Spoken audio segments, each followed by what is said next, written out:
Here, the fires of history burn low and steady, casting long shadows over forgotten stories. We are not here for kings and conquests, but for the quiet, strange, and sometimes unsettling moments that time nearly buried. Before you get comfy, go ahead and like the video and subscribe only if you're actually enjoying it.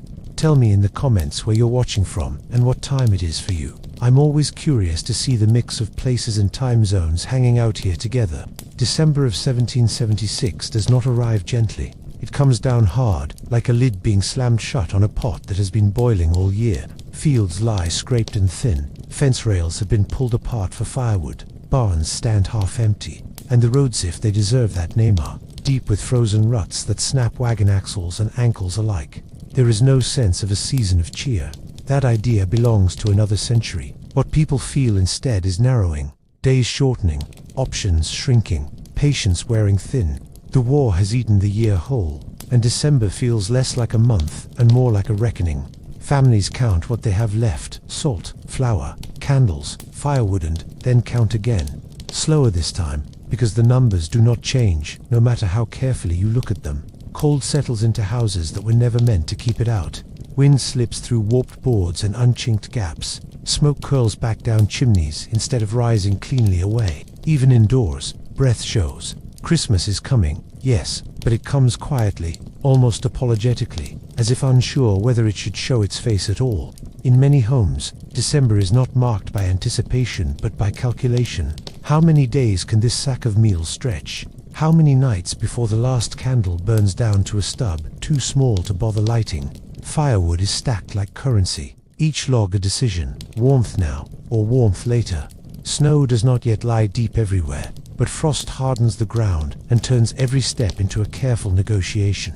The soundscape of the season is not bells or singing, but the creak of leather, the thud of boots, the distant crack of muskets carried on cold air. Somewhere, always somewhere, soldiers are moving. You can feel it even when you cannot see them. The war has a presence, like a pressure change before a storm.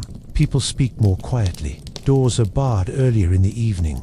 A knock after dark is no small thing in December 1776. What makes this December different, heavier than other winters, is not just the cold, but the uncertainty layered on top of it. No one knows how the war will end, or even whether it will continue in a recognizable way.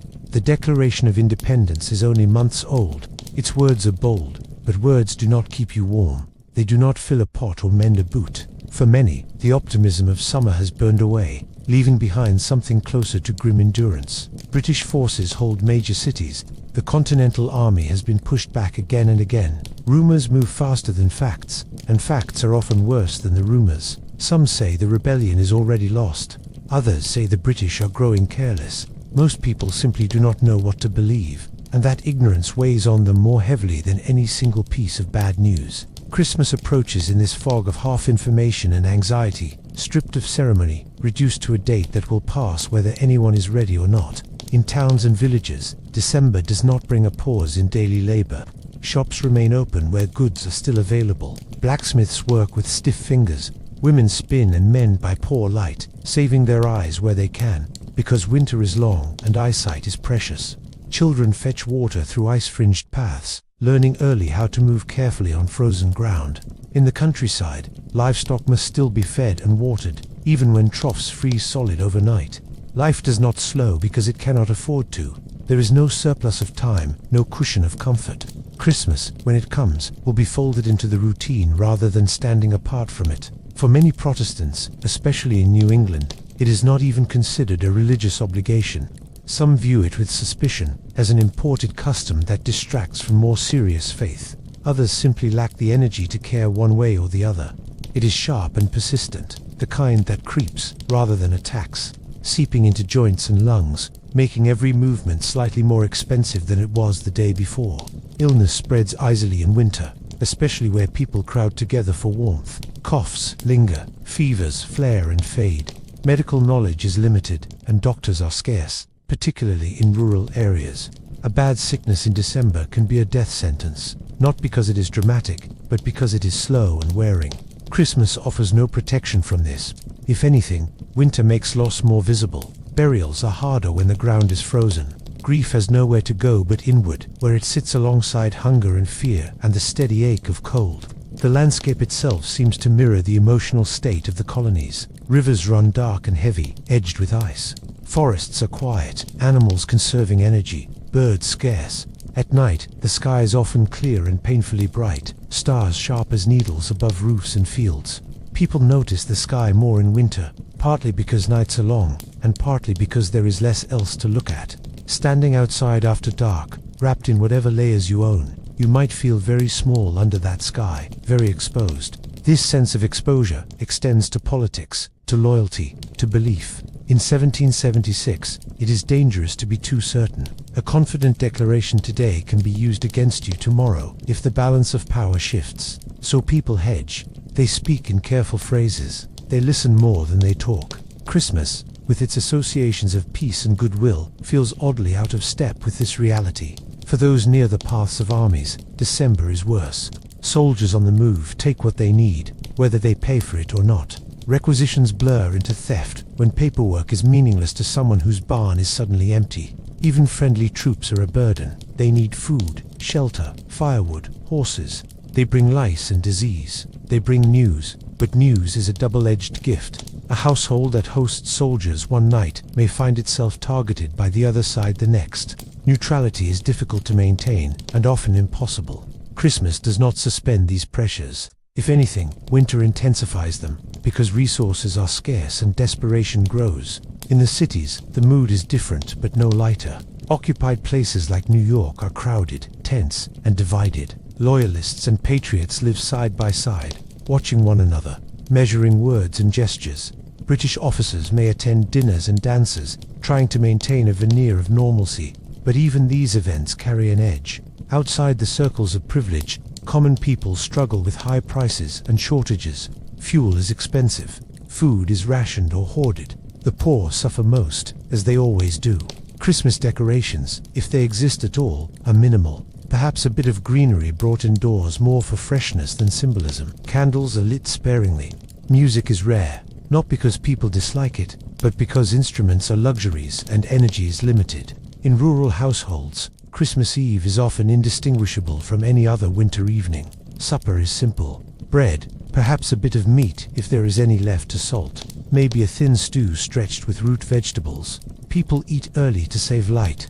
Afterward, there is mending, quiet talk, or simply sitting near the fire, hands extended toward the warmth. Stories may be told, but they are not festive tales. They are practical stories, warnings, memories of past winters, reminders of what has worked before. Children listen and learn, absorbing lessons about endurance rather than expectation. Sleep comes early, not because of peace, but because there is little reason to stay awake once darkness settles in. What hangs over this December most heavily is the sense that something is slipping. The old rhythms, planting and harvest, church and market, king and colony have been disrupted, and no new stability has taken their place.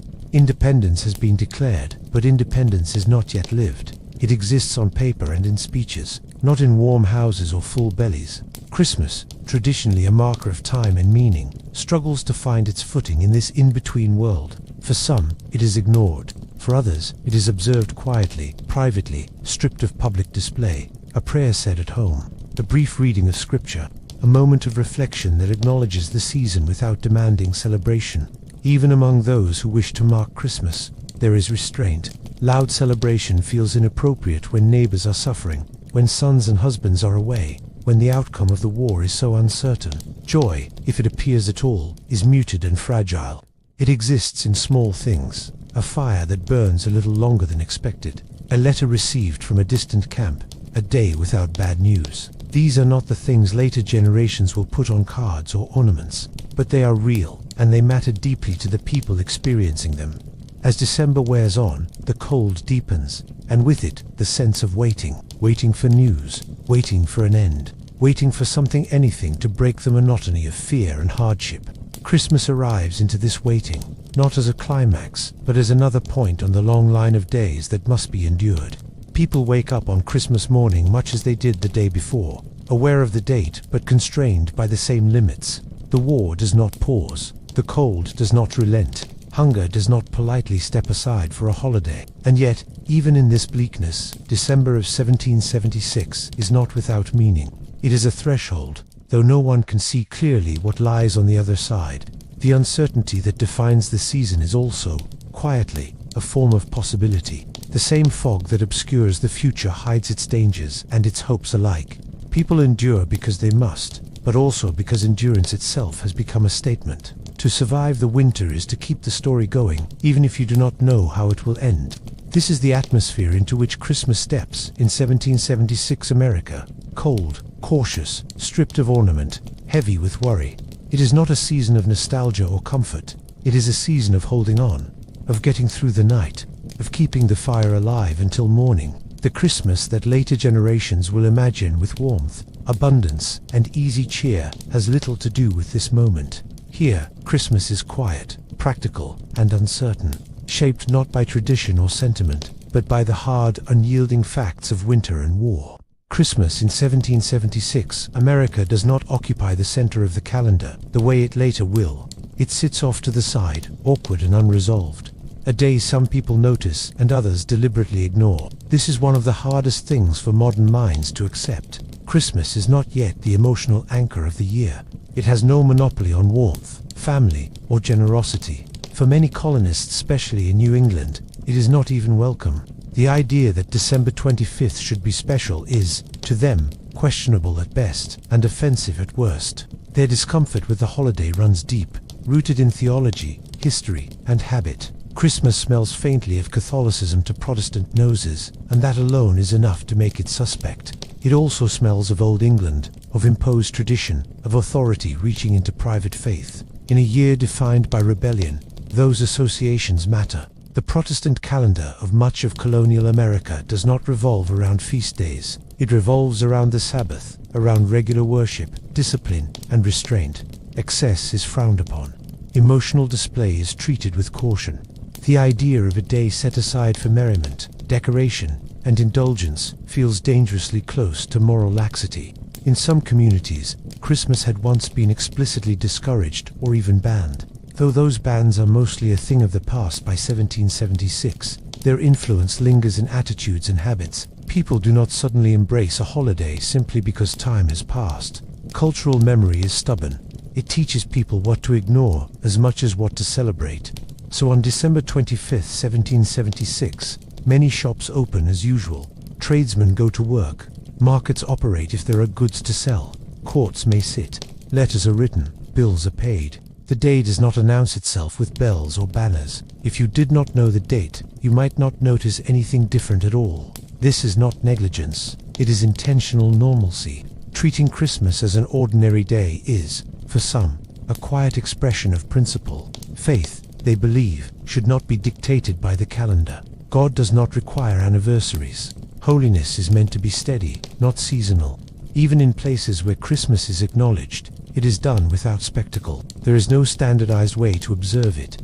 No shared script. No universal customs. One household may say a prayer. Another may do nothing at all. A third might allow a slightly better meal if resources permit. There is no pressure to perform Christmas correctly because there is no agreement on what correct even means. This lack of uniformity gives the day a strange, fragmented quality. Christmas exists, but only in pockets, unevenly distributed across geography, class, and belief. Church attendance on Christmas is inconsistent. Some ministers preach sermons acknowledging the Nativity, others pointedly do not. Many churches hold no special services at all. The Sunday Sabbath remains far more important than any weekday observance. If Christmas falls on a weekday, as it does in 1776, it competes poorly with routine obligations. People who live miles from a meeting house are unlikely to make a special trip in winter weather for a holiday they are not convinced they should be celebrating in the first place. Faith, in this context, is inward and disciplined, not decorative. There is also a political undertone to the way Christmas is treated. For loyalists, those who remain aligned with the British Crown, Christmas can still carry echoes of English tradition. For patriots, especially those eager to distance themselves from British customs, that connection can be uncomfortable. Rejecting Christmas, or at least refusing to elevate it, becomes another way to assert a distinct identity. Not all patriots think this way, of course, but but the sentiment is common enough to shape the culture. In a year when symbols matter, even a holiday can feel like a statement. The absence of Christmas as a major event also reflects the practical realities of colonial life. Survival leaves little room for ceremony. When winter threatens your food supply and war threatens your safety, symbolic gestures feel secondary. Energy is spent where it must be spent. People focus on what keeps them alive and functional. Anything that does not serve that purpose risks being seen as frivolous. Christmas, stripped of later sentimental layers, struggles to justify itself in this environment. Children, especially, experience Christmas differently or barely at all. There is no expectation of gifts, no ritualized mourning of surprises. Toys exist, but they are handmade, scarce, and not tied to a particular date. A child might receive something new at any time of year, or never. Associating generosity with December 25th has not yet become a cultural reflex. Childhood itself is understood differently. Children are contributors to household labor, not protected observers of adult rituals. Christmas does not interrupt their responsibilities. If anything, winter increases them. The idea of Christmas as a family-centered holiday is also underdeveloped. Families gather when they can, not because the calendar tells them to, but because circumstances allow it. Travel in winter is difficult and often dangerous. Roads are poor. Rivers may be frozen or treacherous. People do not make long journeys for the sake of a holiday that holds limited significance. Separation is normal. Many households are missing members year-round due to work, apprenticeship, service, or, in 1776, war. Christmas does not magically reunite them. In places where Christmas is actively disliked, there is sometimes an edge of hostility toward those who celebrate it too openly. Excessive drinking, gambling, or revelry on December 25th is frowned upon as disorderly behavior. Moral discipline does not take holidays. In some communities, Christmas has a reputation not for holiness but for misrule, when people justify bad behavior by appealing to tradition. This only reinforces resistance to it. Better to ignore the day entirely than to risk encouraging chaos. At the same time, it would be wrong to say Christmas is absent everywhere. In regions with stronger Anglican influence, such as parts of Virginia or the southern colonies, the day may be observed more comfortably. There, Christmas can include church services, visiting, and better meals if circumstances allow. But even here, it lacks the elaborate framework it will acquire later. There are no trees brought indoors as a standard practice, no widespread caroling, no commercial apparatus pushing celebration. Observance remains modest, local, and the lack of a shared Christmas culture also means the holiday does not act as a social equalizer. There is no expectation that everyone should participate, no sense of collective pause. Social life continues along its existing fault lines. The wealthy may mark the day with a dinner. The poor may not mark it at all. There is no moral pressure to create joy where none naturally exists. This makes Christmas less emotionally charged, but also less comforting. In 1776, the idea of Christmas as a time of universal goodwill feels almost absurd. Suspicion dominates daily life. People are careful about whom they trust. Neighbors may hold opposing loyalties. Kindness exists, but it is cautious and selective. A holiday that claims to promote peace cannot override the realities of a divided society at war. If anything, pretending that it can might feel dishonest. There is also the simple matter of habit. Traditions do not become powerful overnight. They are built slowly, through repetition and reinforcement. In 1776, Christmas has not yet accumulated enough cultural weight to demand attention. It is still optional, still negotiable, still something you can pass by without comment. This is a far cry from the Christmas that will emerge in the 19th century, reshaped by literature, commerce, and changing ideas about family and childhood. The ordinariness of Christmas in 1776 is not accidental. It is the product of centuries of Protestant thought, practical necessity, and cultural inertia. People are not waiting for Christmas to save them from winter. They are waiting for winter to end. They measure time in weeks of provisions, not in holidays. December 25th is just another cold day to get through, marked quietly if at all. And yet, even in its smallness, Christmas does something important. It reveals priorities. What a society chooses not to celebrate tells you as much as what it does. In 1776 America, restraint, discipline, and survival rank higher than festivity. Faith is serious business. Life is serious business. There is little room for ornamental joy. This does not mean people are joyless. It means joy is private, understated, and untethered from the calendar. A laugh shared by the fire, relief at surviving another week, gratitude for a letter that arrives safely. These moments matter far more than a designated holiday. Christmas, lacking both urgency and authority, simply cannot compete. So December 25th passes. Some notice it, some ignore it. Some quietly acknowledge it and then return to work. There is no collective breath held, no shared emotional peak. The war continues. Winter deepens. Life goes on, heavy and unresolved. Christmas, in 1776 America, is not yet the heart of winter. It is just another beat in a long, difficult season. One more day survived, and then left behind. By December of 1776, the war is no longer an idea or a distant rumor carried by travelers and newspapers. It is immediate. It presses up against doorways and windows, settles into towns and fields, and reshapes ordinary life with a blunt, unavoidable force. For many Americans, the revolution has moved from abstraction to proximity. Armies are not somewhere else anymore.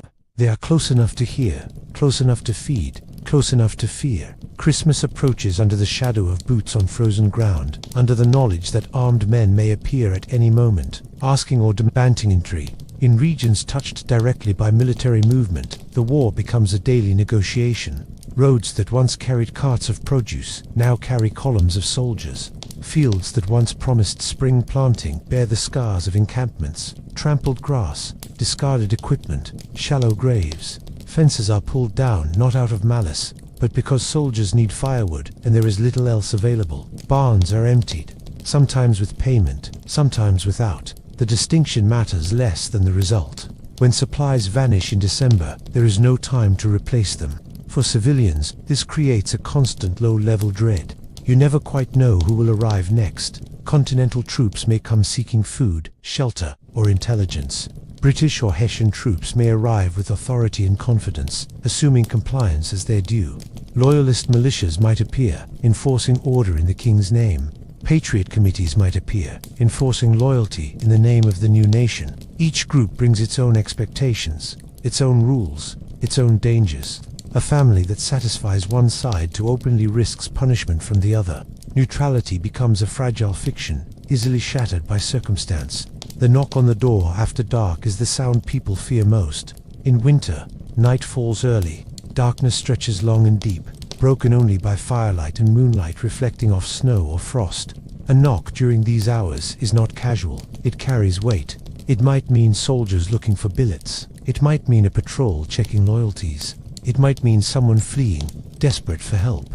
Opening the door is always a risk, but refusing to open it can be worse. Households weigh these decisions quickly, instinctively, knowing there is rarely a good option. Inside these homes, daily life tightens. People speak more softly. Windows are covered more carefully at night to keep light from drawing attention. Valuables are hidden, not just silver and money, but food. A sack of flour or a side of pork can be as precious as coin. Some families bury supplies. Others conceal them behind false walls or beneath floorboards. These acts are not signs of greed. They are acts of survival. Winter does not forgive generosity that leaves you hungry in February. The presence of soldiers also brings disease. Armies of the 18th century are not clean or orderly by modern standards. They are crowded, mobile, and often malnourished. Lice are common, so are fevers, dysentery, and respiratory illnesses. When troops pass through a town or quarter themselves in private homes, sickness often follows. Families know this, but they have little power to refuse. A warm house in winter is irresistible to a freezing soldier, and military authority usually overrides civilian preference. Christmas does not change this reality. If anything, winter makes it worse. In occupied cities, the war's presence is constant and structured. British flags fly. Soldiers patrol streets. Curfews are enforced. Public spaces are controlled. The rhythms of life are dictated by military necessity rather than local custom. For those who support the crown, this can feel like stability. For those who do not, it feels like suffocation. Conversations are guarded. Political opinions are kept private. Even gestures, who you greet, how warmly, can be interpreted as statements of loyalty. Christmas, which later generations will associate with openness and goodwill, becomes another occasion for caution.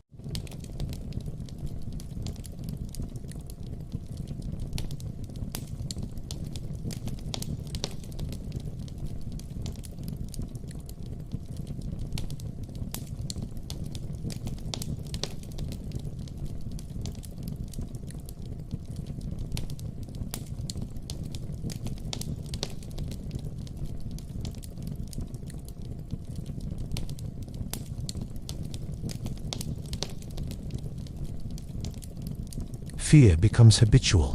It is not the sharp terror of immediate danger, but a steady tension that never quite releases. People sleep lightly. Sounds at night, wind, animals, distant movement are interpreted through the lens of threat. Children learn this fear early. They absorb it from adults, from hushed conversations and sudden silences. Their understanding of the world is shaped by caution rather than wonder. Christmas does not shield them from this education. There is also anger, though it is often suppressed. Anger at armies that consume resources. Anger at neighbors whose loyalties bring danger. Anger at leaders who speak of liberty while winter bites hard. This anger has nowhere easy to go. Open expression is risky. Complaints can be interpreted as disloyalty. So anger simmers quietly, adding to the heaviness of the season. For some households, war on the doorstep means direct loss. A son taken prisoner, a husband killed or missing, a home burned in reprisal or accident.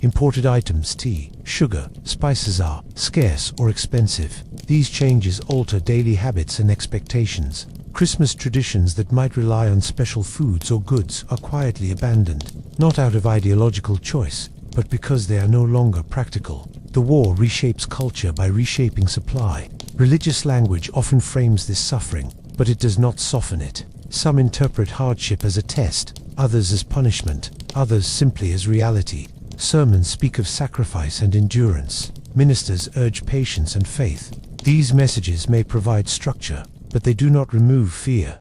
They do not fill empty barns. Christmas sermons, when they occur, are likely to emphasize humility and perseverance rather than joy. The constant presence of war also distorts time.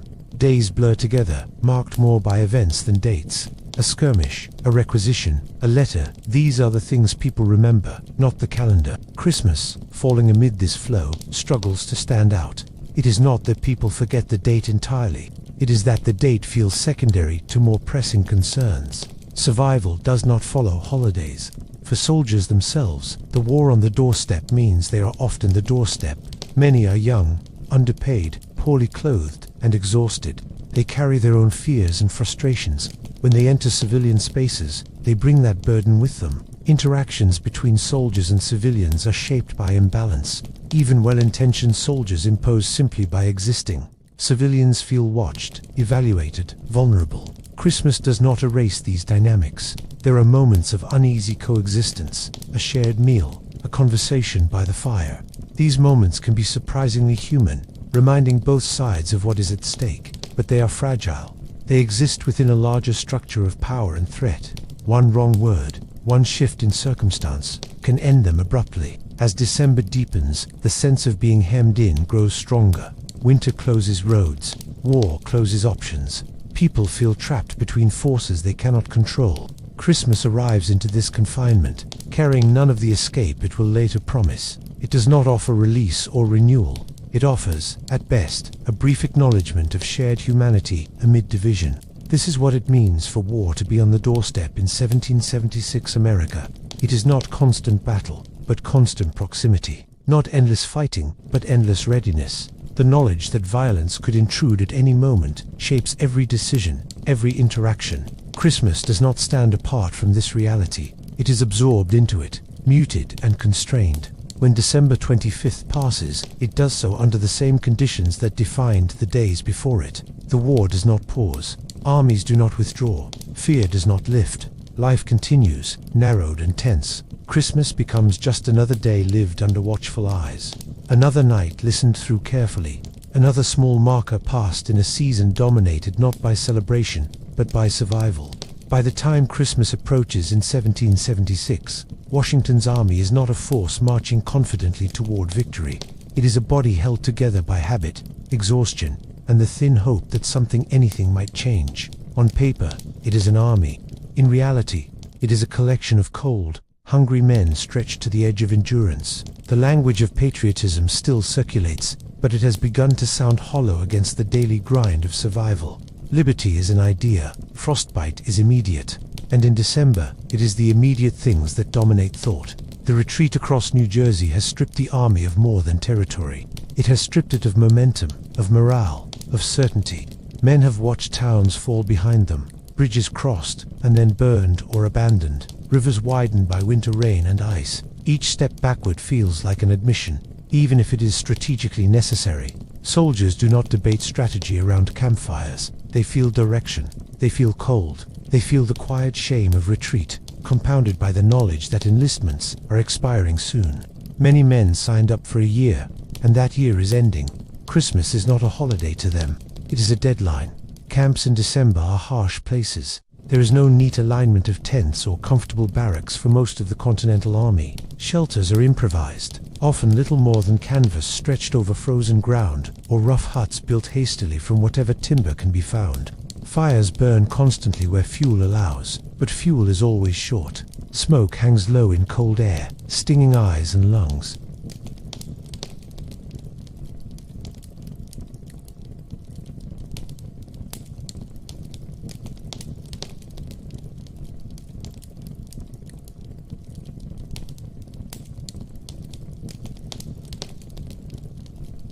Some regiments look vaguely uniform.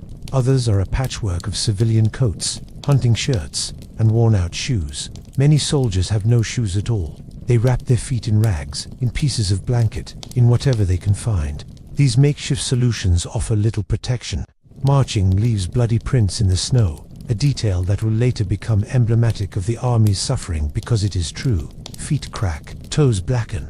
Frostbite claims what hunger has not. Food is unreliable. Rations are promised, but promises are not meals. Supply lines are thin and often disrupted. What arrives is sometimes spoiled or insufficient. Men eat when there is food and endure when there is not. Hunger sharpens tempers and dulls hope. It makes small discomforts unbearable. Christmas, in this context, offers no special provisions. There is no feast waiting at the end of December. There is only the same uncertainty that governs every day. Illness spreads easily through the camps. Crowding, poor sanitation, and weakened bodies create perfect conditions for disease. Fevers circulate. Dysentery weakens men already short on strength. Coughs echo through the night. Medical care is limited, and what care exists is overwhelmed. Surgeons do what they can with what they have, which is rarely enough. Men die not from dramatic wounds, but from slow decline. These deaths do not make speeches. They simply reduce numbers.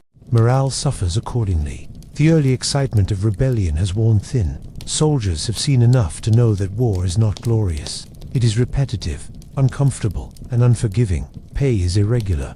Many men send money home, only to learn it is nearly worthless by the time it arrives. Inflation eats at their sense of fairness. Why endure this if your family is still struggling? Why stay when the year you promised has ended? Desertion becomes a constant worry. Men slip away at night, heading home to farms and families they have not seen in months.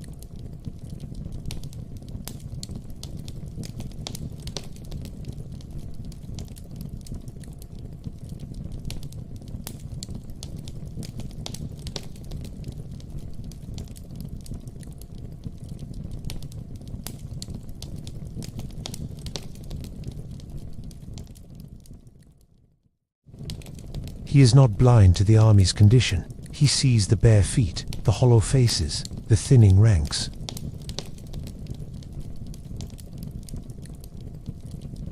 Christmas looms as a psychological marker. If nothing changes, he may wake up in January with no army left to command. Enlistments will expire. Men will go home.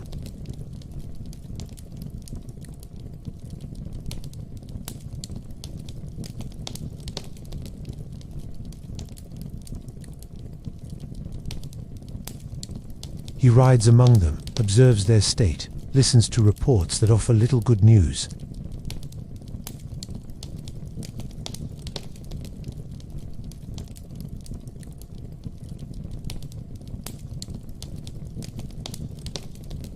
This is not the posture of a man confident in inevitable victory. It is the posture of a man trying to keep a fragile structure from collapsing. Christmas in camp does not bring respite. Guard duty continues. Drills continue where men have the strength for them. Watches are kept through long, freezing nights. The enemy is near, and complacency is not an option. Hessian and British troops occupy nearby towns, better supplied, better clothed, more secure. This contrast gnaws at the Continental soldiers.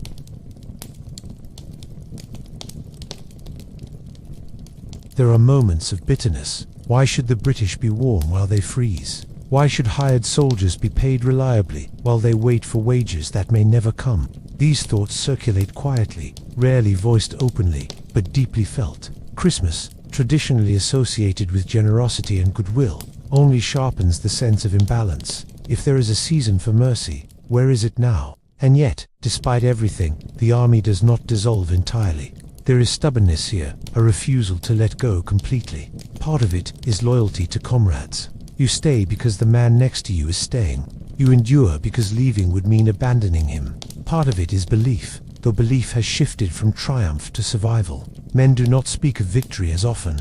They speak of getting through the winter, of lasting until spring. There is also a strange intimacy in shared hardship. Men who have marched together, suffered together, slept in the same cold mud, develop bonds that are difficult to explain to those who have not experienced them. These bonds do not erase suffering, but they give it shape. Christmas in camp may include a quiet word, a shared memory of home, a fleeting mention of better times. These are not celebrations. They are reminders of why enduring matters. Washington understands the power of these bonds, but he also knows they may not be enough. He faces decisions that carry enormous risk. To do nothing is to accept slow dissolution. To act is to gamble with what remains. Christmas sits at the edge of this decision-making, not as a sacred day, but as a narrowing window. The army is at its breaking point, and something must give. For the men in the ranks, Christmas is marked, if at all, by memory rather than ritual. They think of homes they are not in, of fires they are not sitting beside, of families who may be wondering if they are alive. These thoughts can be both comforting and painful. They remind soldiers of what they are fighting for, but also of what they are missing. There is no easy way to hold both truths at once. The weather offers no mercy. Cold rain, sleet, and snow alternate unpredictably. Wet clothing freezes stiff overnight. Boots, if you have them, take hours to dry and may never fully recover. The body adapts, but only to a point. Exhaustion accumulates. Injuries linger. Each day demands more effort than the last. This is the condition of Washington's army as Christmas approaches in 1776. Diminished, undersupplied and stretched thin, yet not entirely broken. It is a force defined less by strength than by endurance. The holiday passes without ceremony, noted perhaps in passing, perhaps not at all. There are no trees, no hymns, no warmth beyond what men can create for one another in brief, human ways. What remains is a fragile persistence, an army held together by necessity and a sliver of hope. Christmas, stripped of sentiment, becomes simply another cold marker on the path toward either collapse or survival. The men do not know which awaits them. They only know that they are still there, still standing, still breathing in the cold air of December, waiting for whatever comes next. Christmas night in 1776 is not quiet in the way later generations imagine holy nights should be. There are no bells, no hymns drifting through open doors, no families gathered in warmth. Instead, there is wind and ice, and the low, controlled movement of men trying not to make noise as they prepare for something that may very well kill them. Along the banks of the Delaware River, Washington's army gathers in the dark, and whatever Christmas means in this moment has nothing to do with celebration. It has everything to do with necessity. The decision to cross the Delaware is not romantic.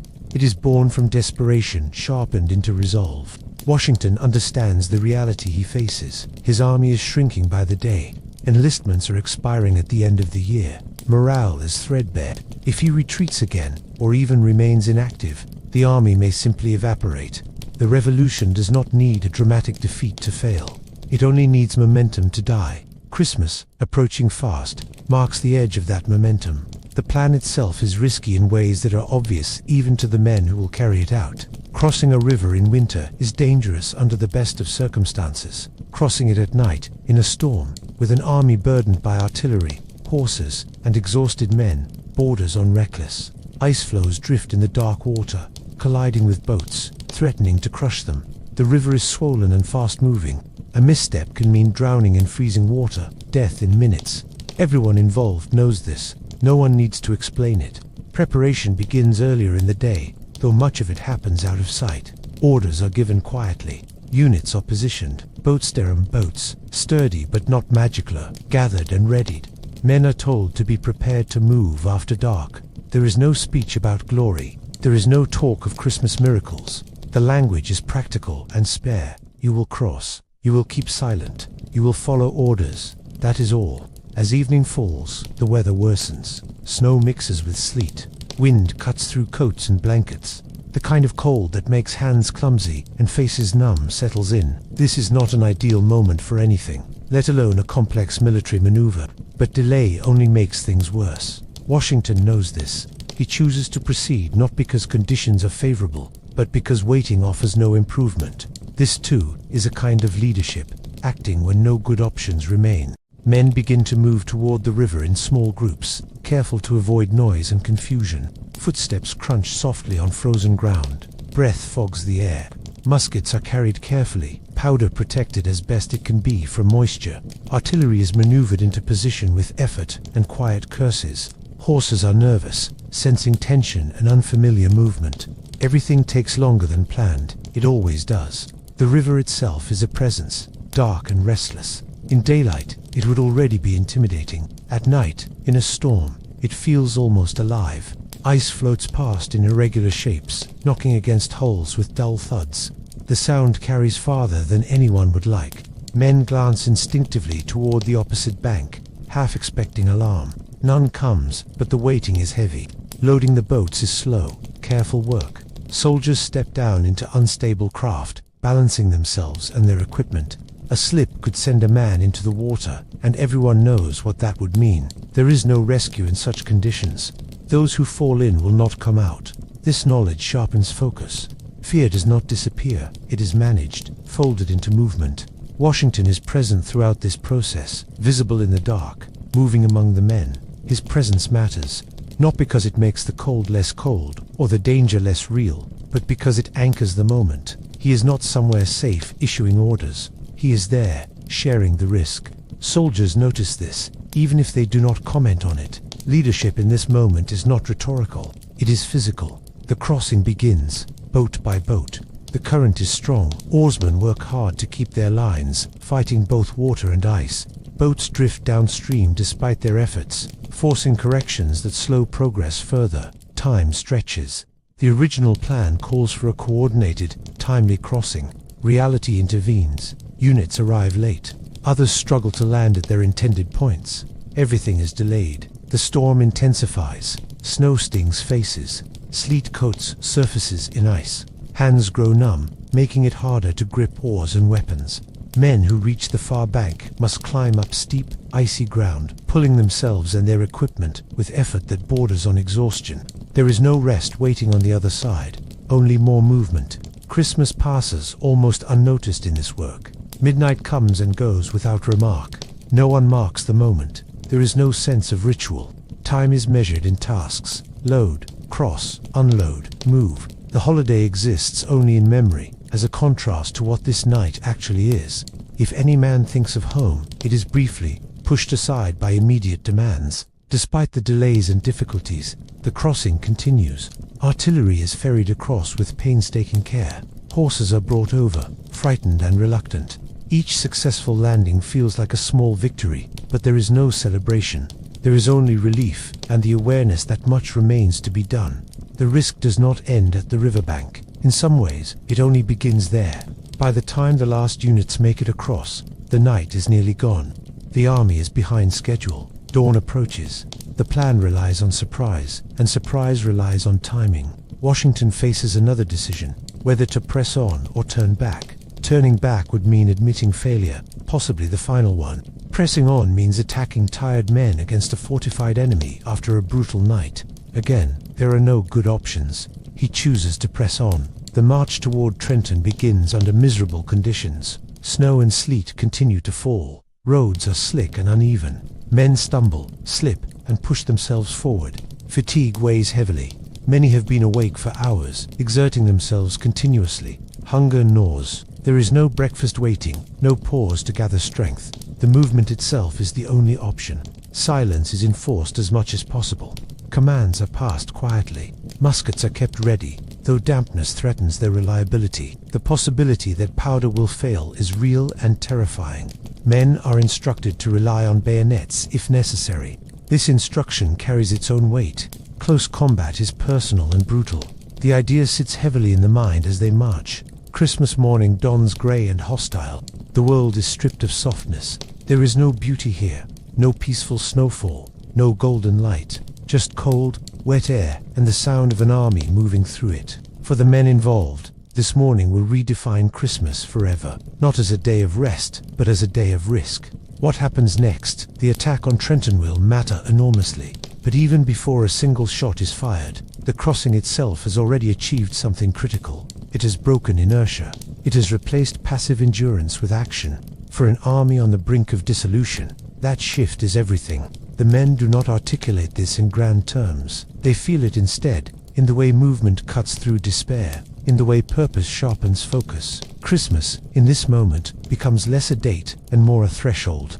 A line crossed not just in the river, but in resolve. Many years later, this night will be remembered, painted, written about, transformed into legend. Ice floes will gleam heroically. Washington will stand impossibly tall. The suffering will be aestheticized, the danger contained in art. But for the men who lived it, there is nothing romantic about Christmas night on the Delaware. It is cold, wet, frightening, and exhausting. It is a night when survival depends on discipline and luck, not divine favor. As dawn breaks and the army moves toward Trenton, Christmas of 1776 is already being redefined not as a moment of peace, but as a moment of decision. Whatever comes next, this night ensures that the revolution does not simply fade away in winter. It forces history forward, one freezing step at a time. Christmas in 1776 means something very different for the enslaved people of America, and in many cases it means very little at all. The holiday does not belong to them. It is not shaped by their wishes, their beliefs, or their labor. Whatever Christmas becomes rest, ritual, or rumor is determined almost entirely by the people who claim ownership over their bodies and time.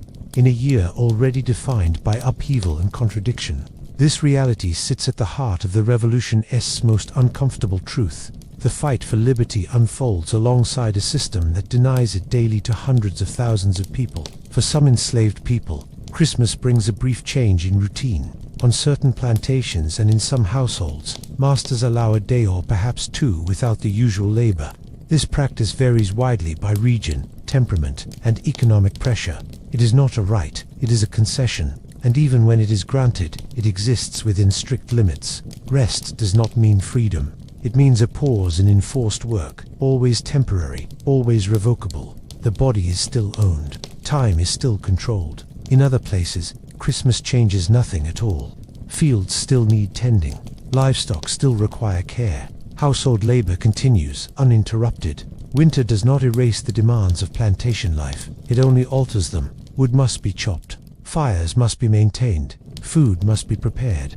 Enslaved people perform this work regardless of date, because survival for everyone on the property depends on it. The idea of a holiday is a luxury that cannot be evenly applied. Where Christmas is acknowledged, it sometimes takes the form of permitted gatherings. Enslaved families and communities may be allowed to visit one another, to share food, to sing, to dance. These moments are tightly bounded by surveillance and expectation.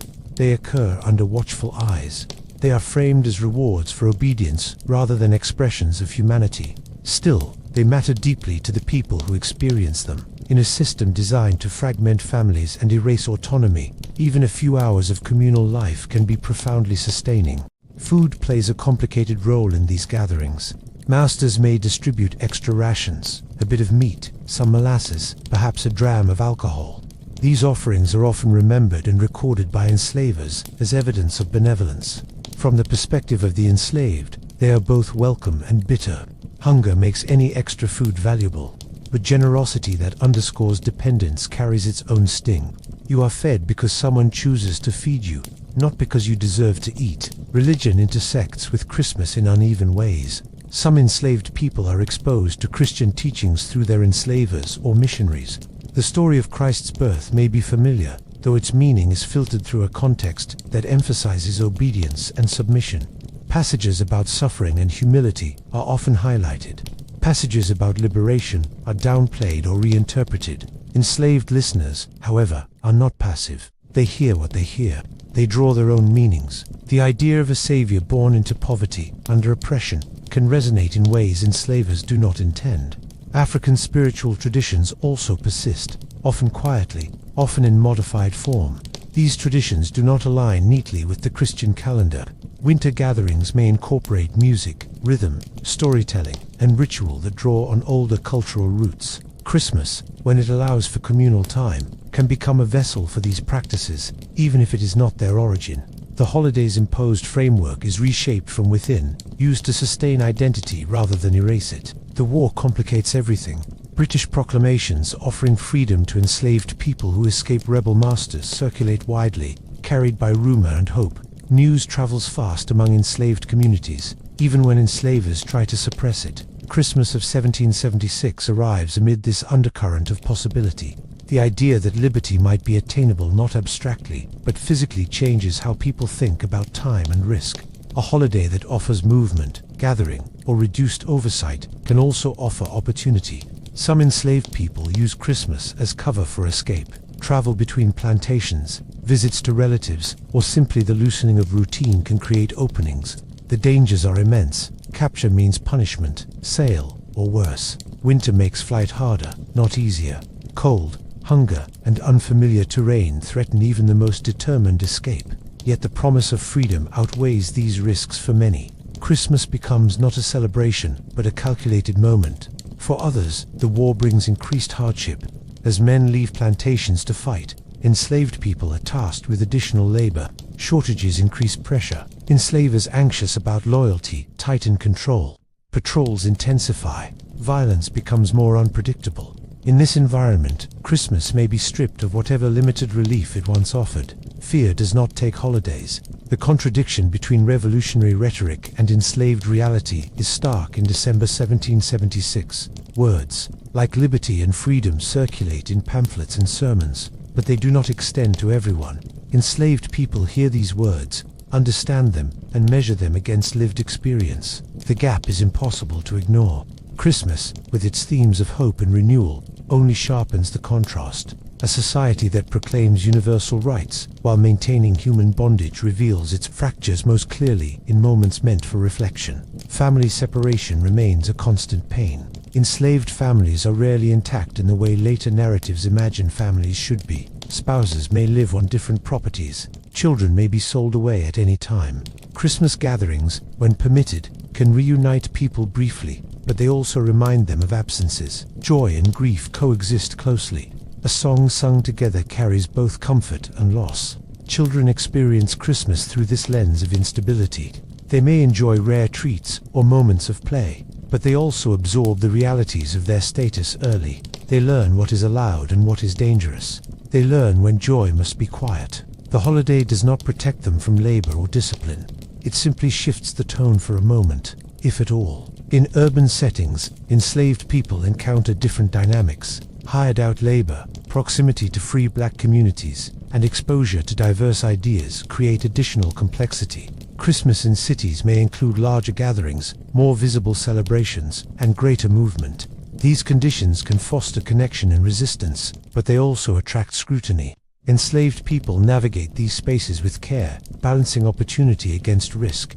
What is most striking about Christmas for the enslaved in 1776 is its variability. There is no single experience, no uniform tradition. Everything depends on who owns you, where you live, and what pressures shape that moment. This uncertainty is itself a form of control. You cannot plan when you do not know what will be allowed. You cannot rely on kindness that may not come. And yet, within these constraints, enslaved people assert humanity in quiet, resilient ways. They remember, they share stories, they create moments of connection where they can. Christmas, when it appears at all, becomes another space in which endurance and identity are practiced rather than granted. It is important to be clear right here. Any suggestion that Christmas offered meaningful relief to the enslaved risks distorting reality. For most, it did not. It was not a season of rest or generosity. It was a brief deviation in an otherwise unrelenting system, and sometimes not even that. The violence of slavery does not soften in winter. It does not pause for holy days.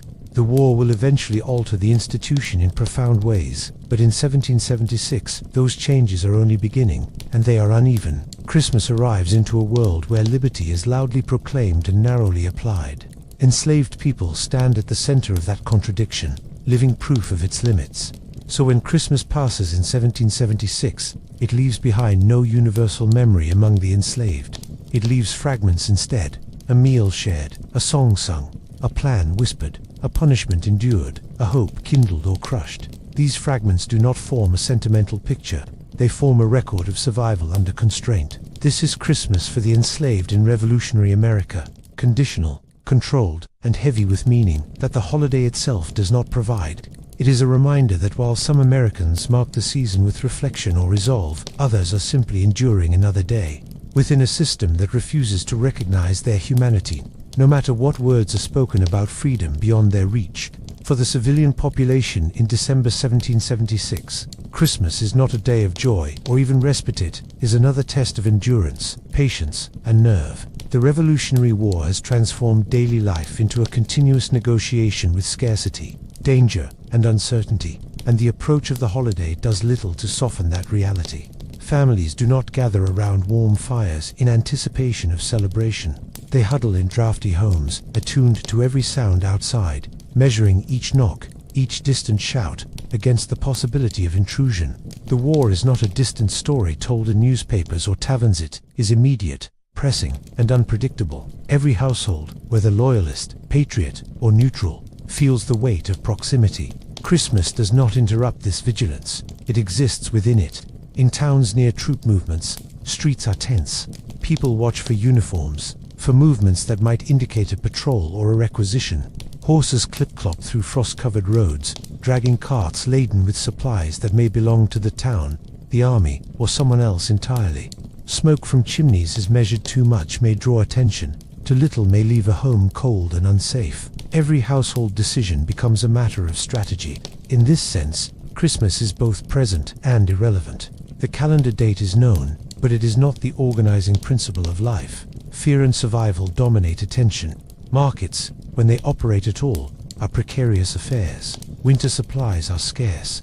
Flour, sugar, salted meat, and firewood are coveted. Prices are high, sometimes deliberately manipulated by traders or soldiers. People enter the market not to celebrate, but to sustain life. Bartering is common, and mistrust hangs over each transaction. A loaf of bread can mean the difference between enduring the week or succumbing to hunger. The idea of a special Christmas feast is often impossible, replaced instead by the hope of ordinary sustenance. For many, the notion of holiday indulgence is a cruel abstraction. Weather compounds the stress. Snow and ice make travel difficult or dangerous. Cold seeps into homes despite firewood and blankets. Roads can become impassable, isolating families from neighbors or family members in nearby towns. Children, usually a source of warmth and activity, feel the pressures of survival as sharply as adults. They carry water, feed animals, and assist with wood and fire preparation. There is no holiday immunity for young bodies. In this context, Christmas is more a notion than an event. It may be marked by a whispered prayer, a small gesture of care, or a fleeting memory of better times, but it does not halt the rhythm of labor and worry. Political allegiance shapes civilian experience profoundly. Towns are divided between patriots, loyalists, and those attempting neutrality. Each affiliation brings its own dangers and obligations. Patriots may fear British patrols and accusations of sedition. Loyalists may fear patriot committees enforcing loyalty. Neutral townspeople may hope to avoid attention, but avoidance is precarious. Any misstep, what is said, where one goes, how one gestures can draw suspicion. Christmas does not simplify these calculations. It offers no protection from scrutiny.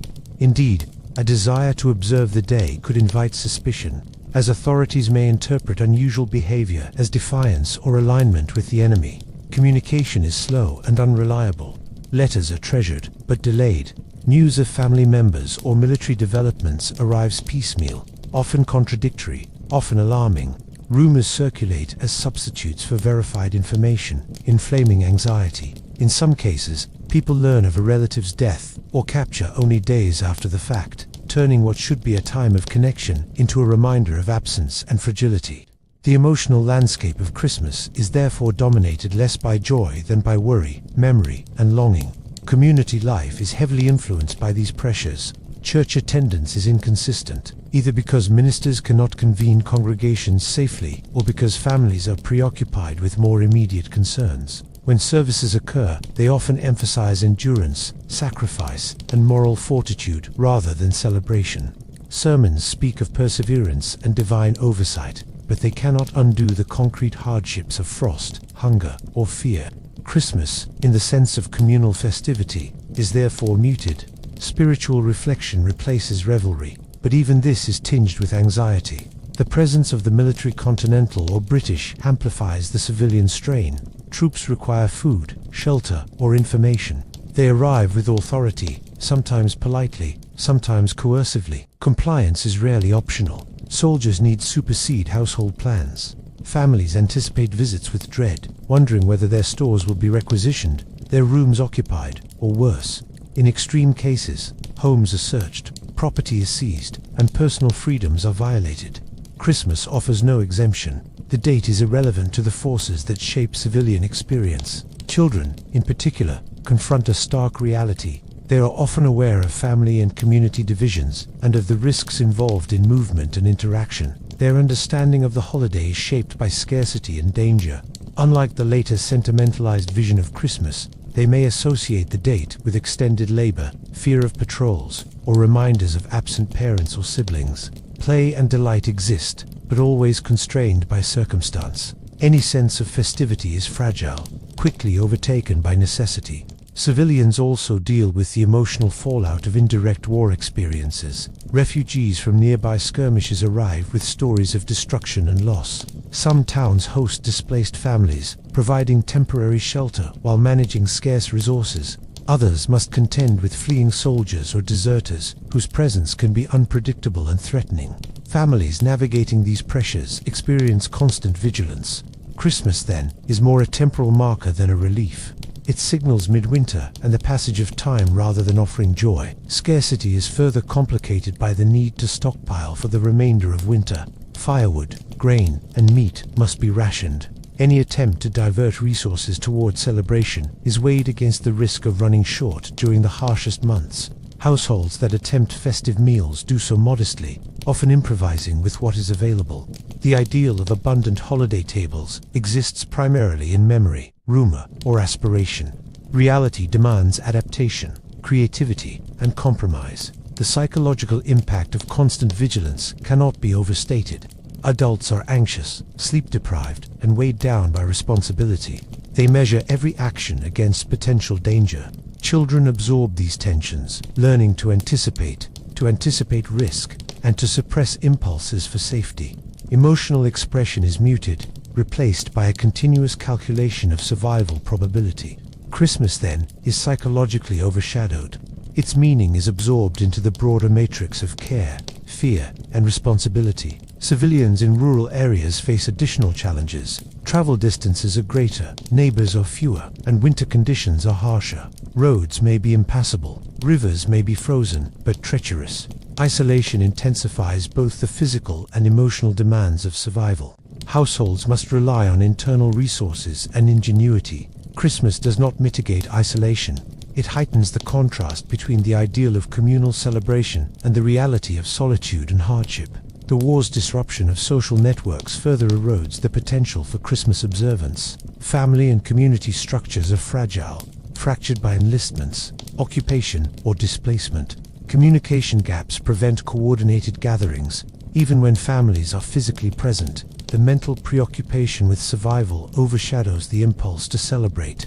The seasonal markers that would later structure life are subordinated to immediate necessity. In some households, the holiday may offer a moment of reflection, if only briefly. Families recall previous Christmases, share memories, or offer small acts of comfort: an extra piece of bread, a shared fire, a quiet song. These gestures are meaningful precisely because they are rare, because they occur under conditions of stress and uncertainty. They do not create celebration in the modern sense, but they sustain human connection, resilience, and hope. For those few civilians able to access resources, Christmas may be marked by a modest meal or small gifts, often homemade. Toys are rare and simple wooden figures, scraps fashioned into dolls, or small trinkets traded among children. Clothing or food may be shared within communities, but generosity is constrained by scarcity. These actions are acts of endurance and solidarity rather than festive abundance. Political dynamics also shape the experience of Christmas. Allegiance and loyalty dictate risk. Households navigate a complex landscape of surveillance, suspicion, and obligation. Even minor actions, a candle left burning in a window, a visitor welcomed, carry interpretive weight. Christmas observance, if it occurs, is embedded in this web of calculation and risk. As December 25th passes, it leaves behind a quiet, layered record. Civilians survive, negotiate, and adapt. They measure resources, manage relationships, and balance fear with care. The holiday itself does not dominate experience, but it marks time, a waypoint in a winter defined by tension and survival. Christmas in 1776 is not joyous. It is endured, noted, and quietly woven into the fabric of life under war. This is the civilian experience, a day of shadowed routines, calculated gestures, and persistent vigilance. Families survive by observing the world closely, by weighing every action, by conserving resources, and by maintaining human connections where possible. Christmas exists, but only within this matrix of constraint. It is a temporal marker, a whisper of memory, and a measure of endurance, not a celebration. The holiday's promise of peace, generosity, and joy is largely absent, overshadowed by war, winter, and the demands of life in a society fractured by conflict. Even in the shadow of war, in the bitter cold of December 1776, communities across the colonies tried, in small and fragile ways, to maintain a sense of Christmas. For most towns, villages, and settlements, these attempts were modest, constrained, and punctuated by anxiety. Yet they revealed the stubborn human need to preserve ritual, to assert continuity, and to find moments of warmth in a season dominated by fear, scarcity, and uncertainty. Across the mid-Atlantic colonies and into New England and the South, the holiday was less a day of universal cheer than a patchwork of small, sometimes improvised observances, shaped by what resources were available, what military pressures were nearby, and what traditions had survived the long years of colonial life and conflict.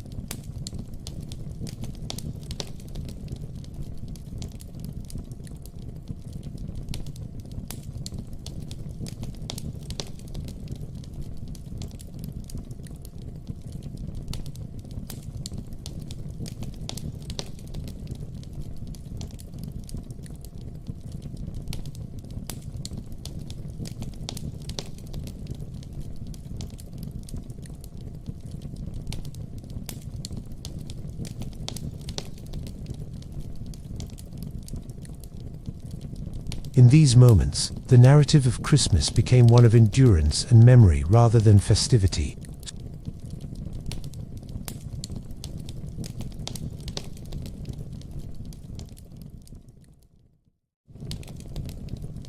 Food, of course, was the most visible marker of Christmas for those who could manage it. Entire communities were stretched thin, and the war had disrupted supply lines, making flour, sugar, and meat difficult or impossible to acquire in sufficient quantities. Yet those who had some stores attempted modest meals. Perhaps a small roasted goose or a handful of preserved fruit would appear on the table. Cornmeal or wheat porridge might be sweetened with molasses scraped from the container, creating a rare treat. Even the smallest indulgence, an extra portion of butter, a few hardtack biscuits soaked to soften them, was noted as a kind of celebration. Meals were shared quietly, emphasizing survival and connection rather than abundance or luxury. Hunger was a constant backdrop, making each morsel a reminder of both scarcity and solidarity.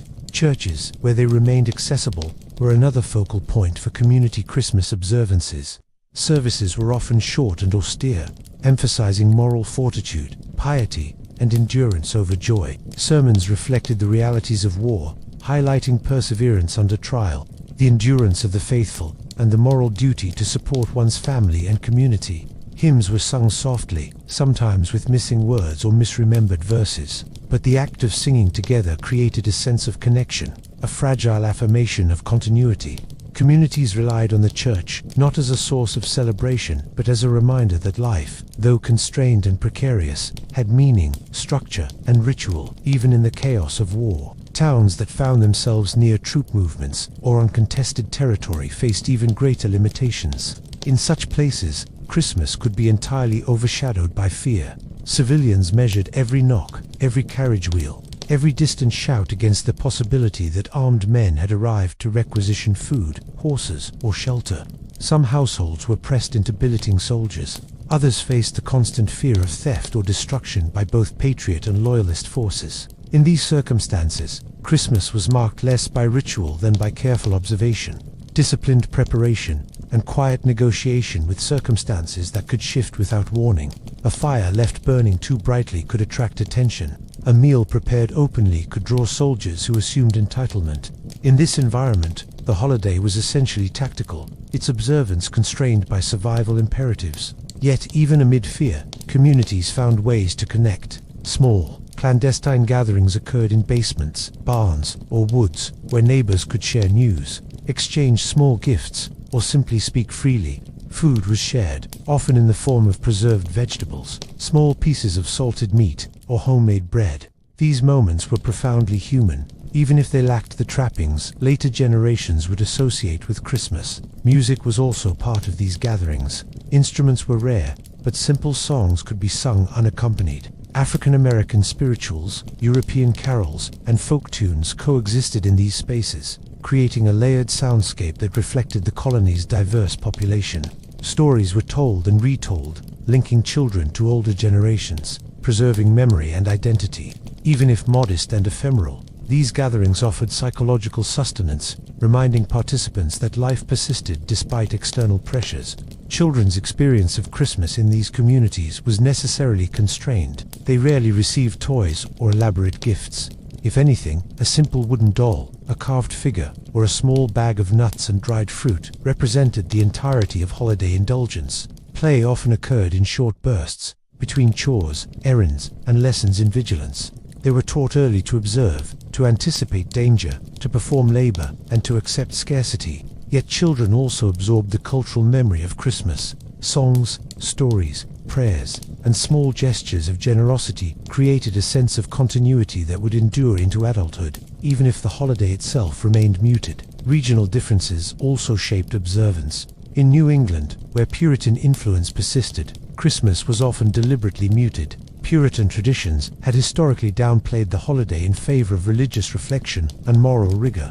In 1776, this austerity coincided with wartime hardship, producing Christmases marked by prayer, communal reading of scripture, and reflection on endurance rather than festivity. In Pennsylvania, especially among Quaker or German communities, traditions such as gift-giving, wassailing, or small feasts persisted in varying degrees, adapted to resource limitations. In the southern colonies, plantation households attempted celebrations within the rigid hierarchy of enslaved labor and social stratification.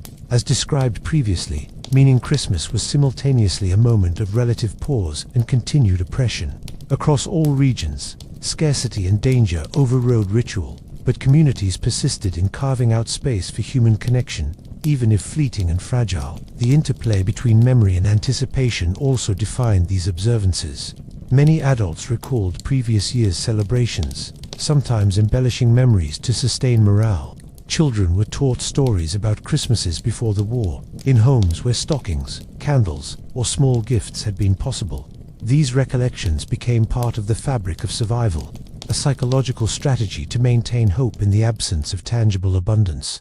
Anticipation also played a role, as families imagined what might be possible if the war ended, if spring returned, if supplies could be gathered. This interplay of memory and projection created a temporal continuity, a bridge between hardship and aspiration, allowing the holiday to function as a marker of endurance rather than festivity. Gift-giving, where it occurred, was modest, improvised, and deeply symbolic. Handcrafted items, knitted caps, carved toys, small sewn garments, served both practical and emotional purposes. Even the simplest gift carried layers of meaning, care, presence, skill, and acknowledgement of another's humanity. For children, these gifts represented not just material objects, but evidence that their families had survived another year, that their community still functioned, and that small joys could exist even under pressure.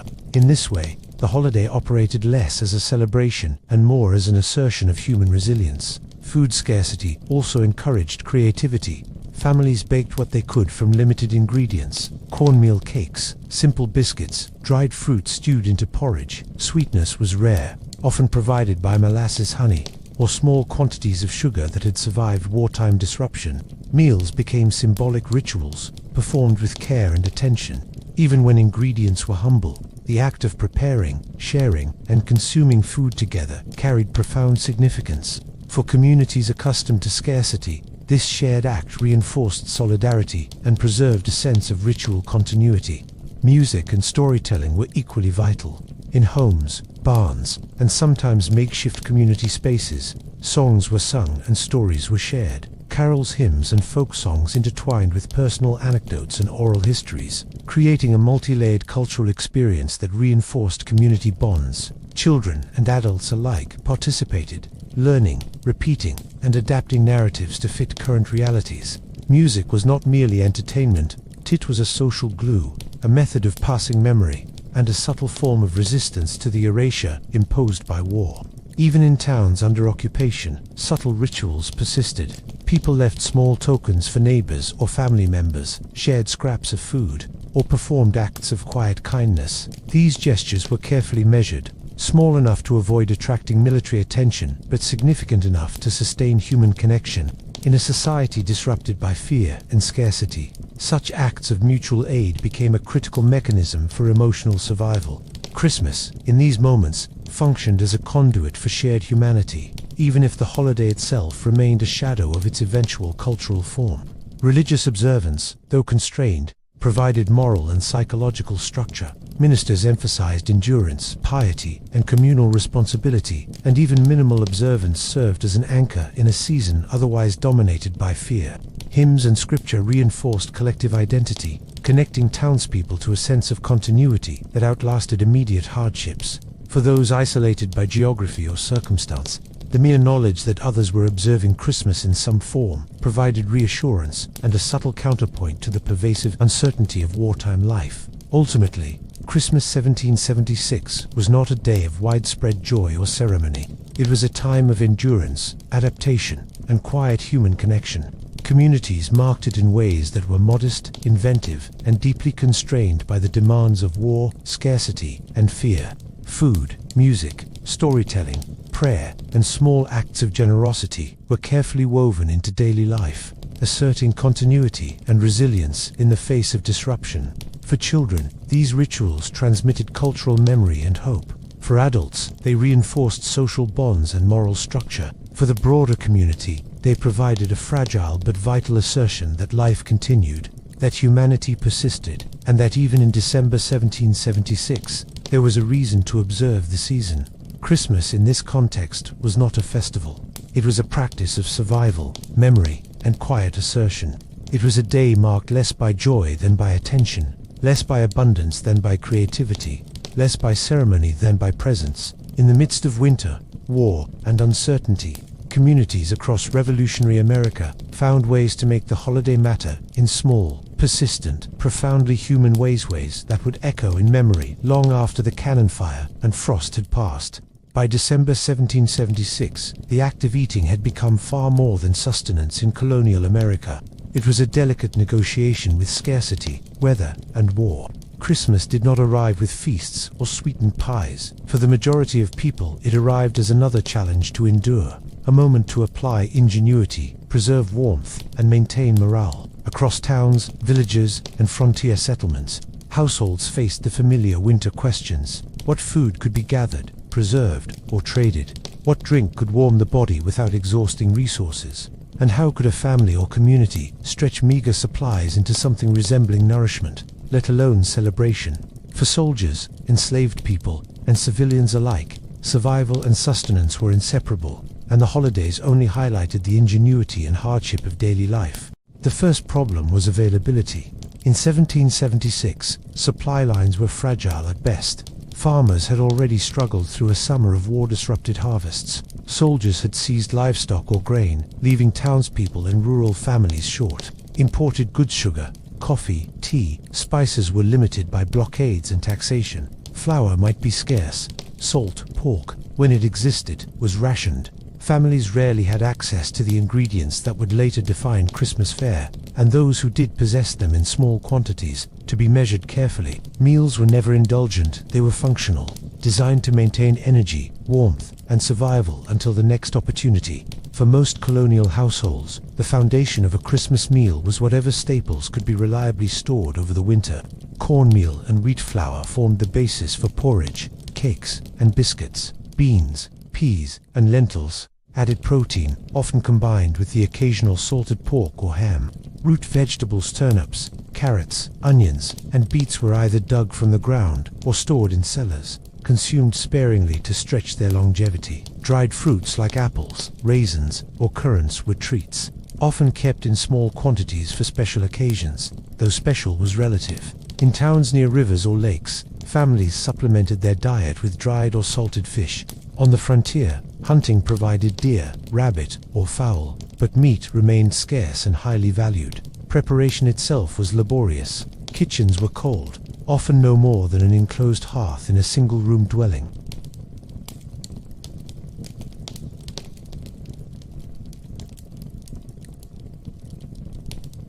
Cooking vessels were limited, and open flames required careful supervision.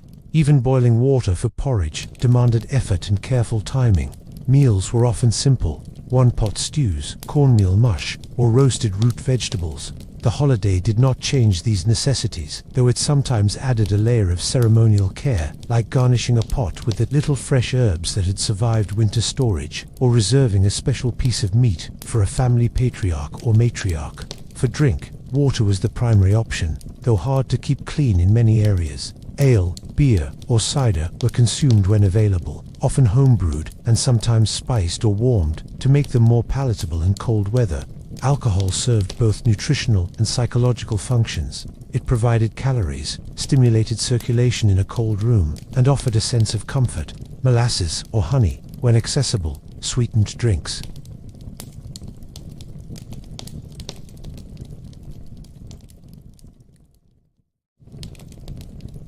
For soldiers or those traveling, these drinks became critical, as they supplied calories and morale in environments where cooking opportunities were limited. Preservation of food was crucial.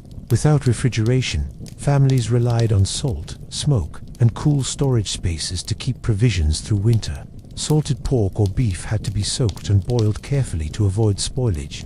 Root vegetables were stored in cellars or buried in the ground to prevent freezing.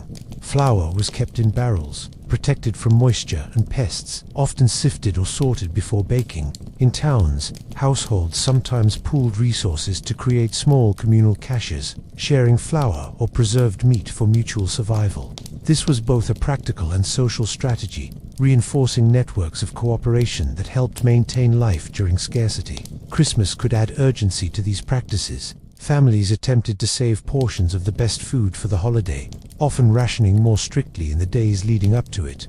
For instance, a single goose or chicken, if available, might be withheld for Christmas Eve or Christmas Day. Dried fruits and nuts luxuries for ordinary days were reserved for small treats, often divided among children to preserve a sense of specialness. Even the smallest indulgence carried symbolism, care, continuity, and an assertion of human dignity in the face of deprivation. The holiday did not remove hunger, it reframed it, making the act of sharing food an event with social and emotional significance. Rations were inconsistent, and winter supply lines were disrupted by both geography and enemy movement. Flour and cornmeal were rare. Salted meat or fish was highly prized. Coffee or tea were largely unavailable. Soldiers often supplemented their diet with whatever they could forage: frozen turnips, roots, or small game captured during marches. Snow-covered fields and frozen rivers offered little, forcing reliance on preserved or stored provisions. Meals were functional, designed to maintain energy during marches, guard duty, and preparation for combat. When Christmas fell during active operations, soldiers often went without any special notice at all, their survival dependent on whatever could be carried or found.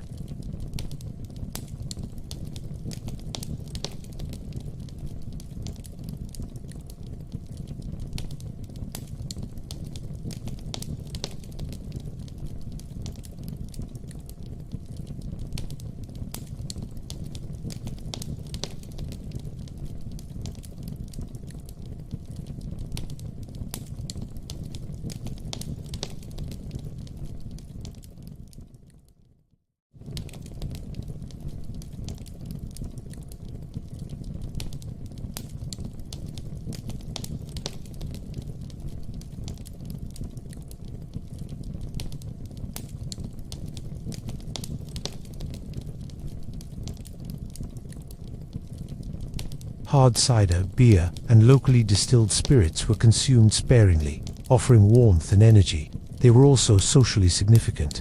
Sharing a mug with neighbors or comrades reinforced bonds and created brief moments of reprieve from the constant strain of scarcity. Mulled cider, spiced with whatever was available, dried apple peel, cinnamon when accessible, cloves when rare, could transform a modest drink into a symbolic holiday comfort. Even these small rituals were acts of human resilience, asserting identity and culture despite the surrounding deprivation.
The act of gathering for a meal, even when modest, was psychologically powerful. It reinforced routine, demonstrated care and attention, and affirmed social bonds. Families and communities that preserved these rituals, even partially, transmitted resilience and memory across generations.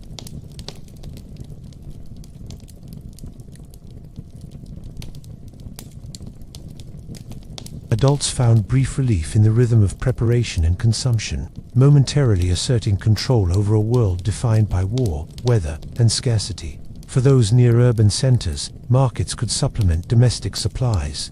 Local merchants might offer dried fruits, spices, or preserved meats, though prices were often prohibitive. Barter was common, as families traded eggs, butter, or firewood for food items that could enhance a Christmas meal. These exchanges were delicate, requiring negotiation, trust, and social awareness. Success meant survival and small comfort. Failure could result in wasted resources or even conflict. Thus, the holiday reinforced networks of cooperation, emphasizing the communal dimension of survival. Even the simplest traditions, sharing a hot drink, offering a few extra biscuits to children, carving a small roast, became profound gestures under these conditions. Christmas 1776, for most people, was less about celebration and more about asserting humanity in a constrained world. It was a time to maintain structure, reinforce relationships, and find joy in subtle acts, all while negotiating scarcity and risk.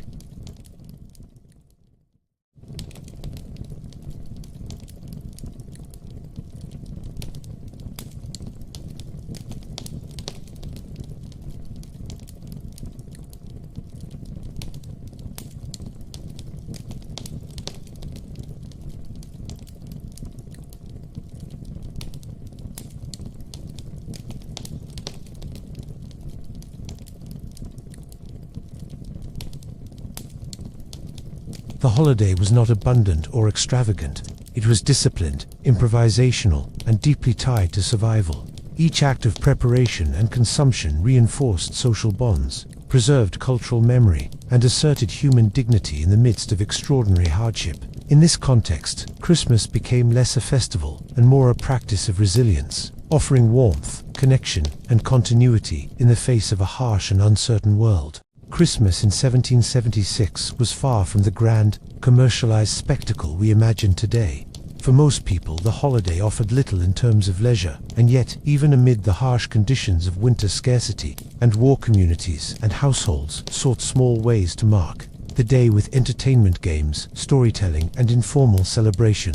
These activities were rarely planned in advance and were always constrained by necessity, but they revealed the ingenuity and resilience of colonial society, the desire to create brief reprieves from anxiety, and the human need for connection, joy, and shared experience even in the most challenging circumstances. Across towns, villages, and frontier settlements, Christmas became a patchwork of improvisation, quiet amusement, and fleeting ritual, blending survival, socialization, and cultural memory. For children, play during the holiday was a mixture of structured activity and opportunistic improvisation. Toys were scarce, rarely store-bought, and often handmade, crafted from scraps of wood, cloth, or leather.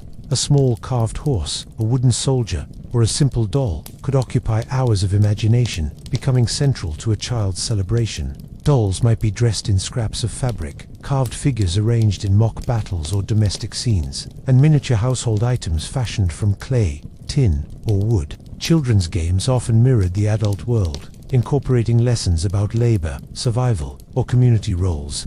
A pretend household or miniature farm became a way for children to rehearse social norms, process the realities of life in a time of scarcity, and exercise creativity within constrained materials.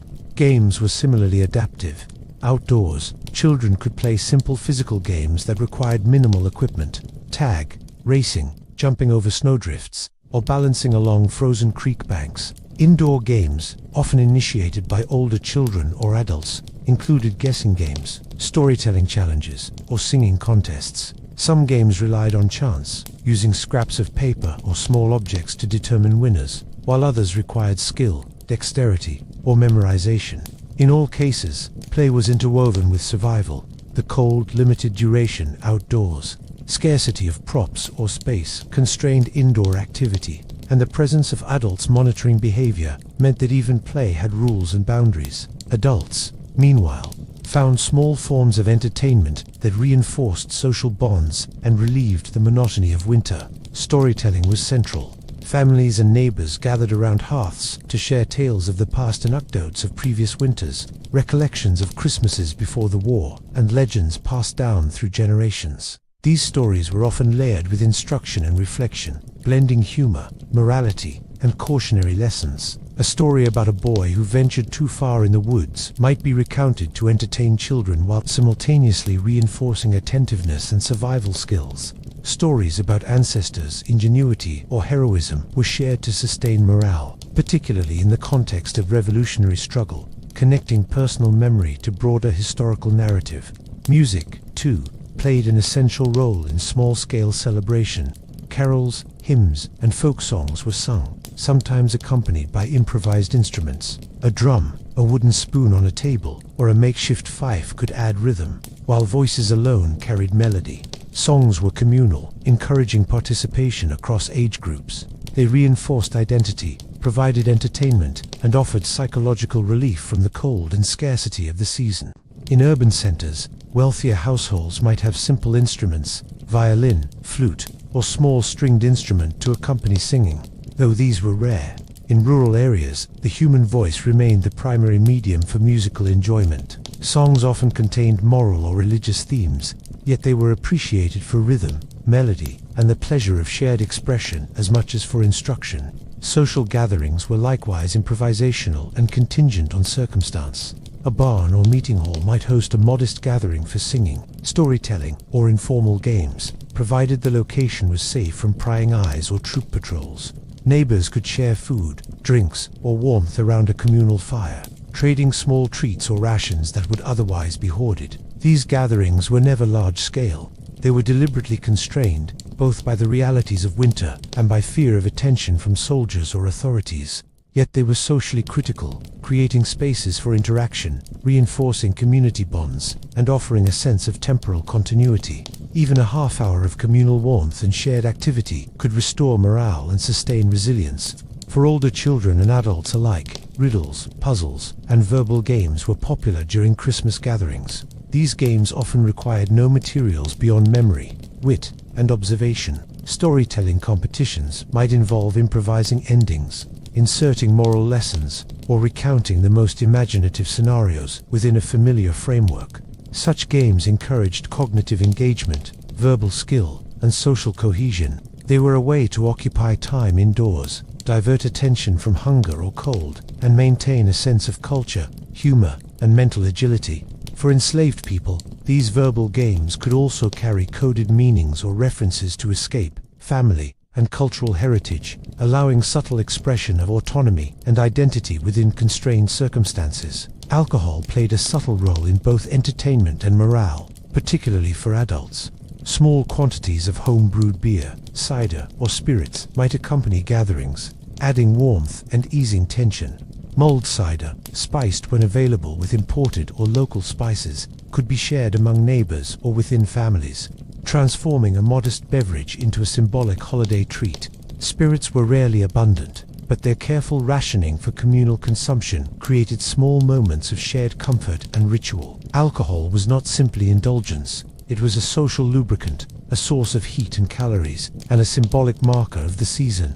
The practice of gift-giving was similarly constrained, but culturally meaningful. For most families, gifts were handmade, practical, or symbolic, rather than luxurious. A child might receive a carved wooden figure, a small sewn doll, or a simple piece of jewelry fashioned from scraps. Adults might exchange homemade goods, knitted mittens, small baskets of preserved fruit, or crafted tools. Gifts were rarely large or numerous, but they carried emotional weight, signaling care, remembrance, and familial connection. The act of giving and receiving was itself a form of celebration, asserting continuity in human presence even under conditions of scarcity. Enslaved communities adapted entertainment to their own cultural resources and constraints. Music, dance, and storytelling was central to communal life, including during Christmas. Drums, percussive instruments, and improvised toys provided rhythm and structure for dance, while stories connected individuals to African heritage, oral history, and collective identity. These forms of expression often operated covertly, designed to avoid the attention of enslavers or other authorities, yet they were vital for maintaining morale, identity, and social bonds. Small Christmas gatherings within these communities combined music, movement, storytelling, and limited food or drink, creating moments of human connection and resilience in a system designed to suppress it. In towns and settlements near military encampments, entertainment often required caution. Houses were not only family spaces, but also potential sites of surveillance. Improvised celebrations were quiet, intimate, and brief. Singing, storytelling, or games occurred in whispered tones or behind closed doors. Meals and treats were shared carefully, ensuring that resources were not depleted in ways that would invite external scrutiny. In these conditions, the act of celebration itself was a subtle assertion of autonomy and control. Every song sung, every story told, and every morsel shared was a claim to normalcy in an abnormal world. Religious observance and entertainment intersected in subtle ways. Hymns, scripture readings, and devotional songs were performed both for spiritual edification and communal enjoyment. Even brief periods of prayer or reflection provided a shared rhythm and reinforced community cohesion. Adults and children alike participated, learning not only religious lessons but also social skills, timing, and cooperative behavior. This blending of entertainment and devotion created a layered experience, satisfying both spiritual and social needs within the constraints imposed by war, scarcity, and winter conditions. Outdoor activities were necessarily limited by weather, but when snow permitted, children and adults alike found ways to create physical diversion. Sledding, skating on frozen ponds, and snowball play became forms of exercise, amusement, and community interaction. For frontier families, these activities were also a way to maintain health and vigor in harsh conditions. While brief, These outdoor diversions provided essential psychological relief, reinforcing social cohesion and offering children rare opportunities for exuberant play amid the restrictions of daily survival. Ultimately, Christmas entertainment in 1776 was modest, adaptive, and deeply human. It relied on imagination, improvisation, and the willingness to find joy in small gestures. Toys were carved, games were invented, stories were retold, and songs were sung, all within the constraints of scarcity, cold, and war. For soldiers, civilians, and enslaved people, entertainment was inseparable from survival. It was a form of resilience, a way to assert identity, and a reminder of continuity in a world disrupted by conflict. Even under extreme scarcity, communities preserved these small celebrations as acts of social and emotional survival. Children learned the value of play, storytelling, and music. Adults reinforced bonds, cultural memory, and morale. Families created rituals that sustained identity and cohesion. Christmas became a symbol not of abundance, but of endurance, a time to assert humanity, care, and shared presence. Even when resources were limited, dangers were imminent, and the world outside the hearth was harsh and unpredictable. In 1776, celebration was never grand or guaranteed. It was subtle, improvisational, and contingent on circumstance. Yet these quiet acts, games, music, storytelling, and modest gifts formed the social and emotional core of the holiday. They allowed people to reclaim a small portion of time and experience for themselves, to create community and comfort despite the pressures of war, cold, and scarcity. In these ways, Christmas entertainment became a practice of resilience, a reaffirmation of identity, and a fragile assertion of joy in a season dominated by survival rather than festivity. In December 1776, religion was inseparable from daily life in colonial America, and Christmas where it was observed was as much a spiritual experience as it was a social or cultural event.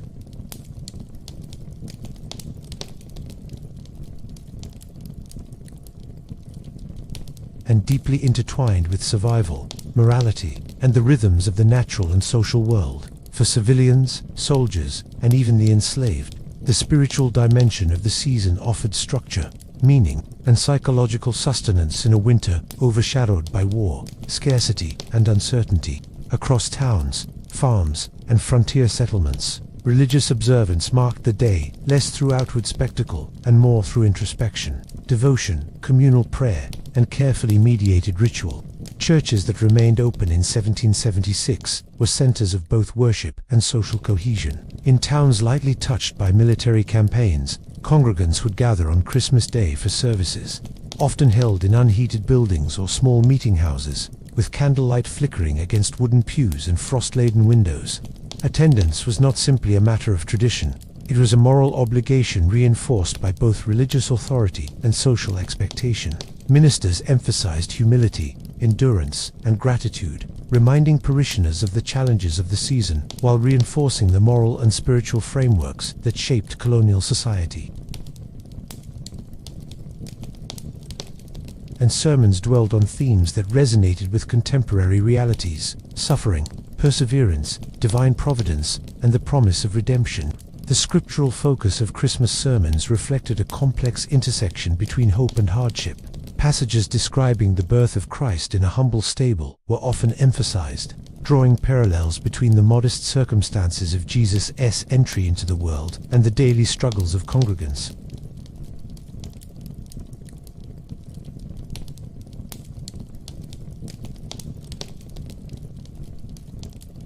For families contending with hunger, illness, or the stress of wartime occupation, these sermons provided context and meaning, suggesting that suffering had moral and redemptive dimensions, and that perseverance under duress was both honorable and spiritually efficacious. Hymnody played a central role in communal spiritual life. In most congregations, hymns were simple, often unaccompanied by instruments, and learned by heart.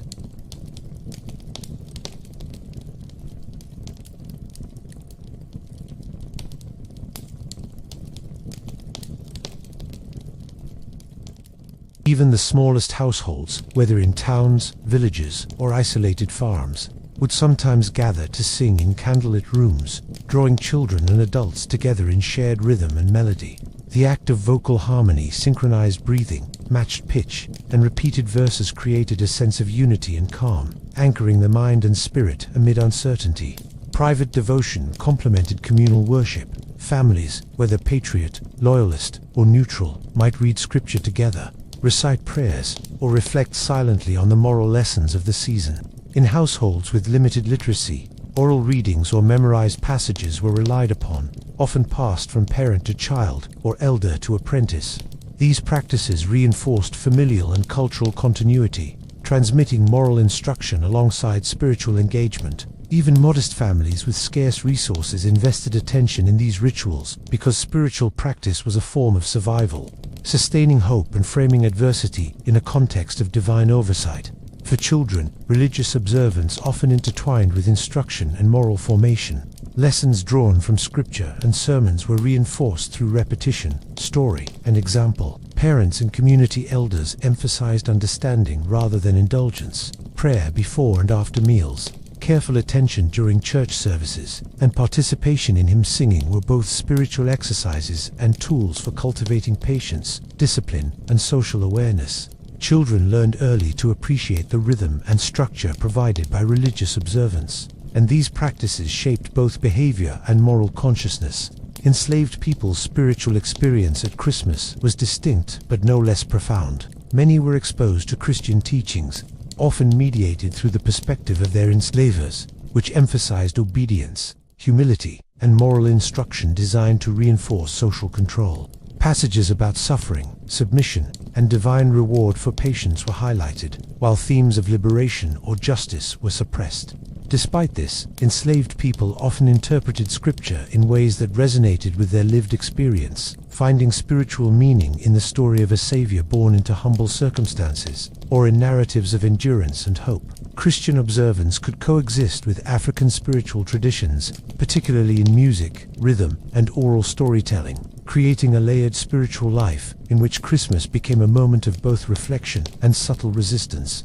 Prayer, both communal and private, was central to maintaining spiritual balance during the harsh winter of 1776. Families recited prayers of thanksgiving for the small comforts they possessed: firewood, preserved food, or safe shelter, while asking for protection, sustenance, and guidance in the face of war. Soldiers engaged in brief moments of prayer before meals, during guard duty, or on marches, often repeating memorized prayers or verses to maintain composure and moral focus. Even minimal spiritual practices served psychological functions. They reduced anxiety, offered a sense of control, and reinforced a moral framework that legitimized endurance in extreme conditions.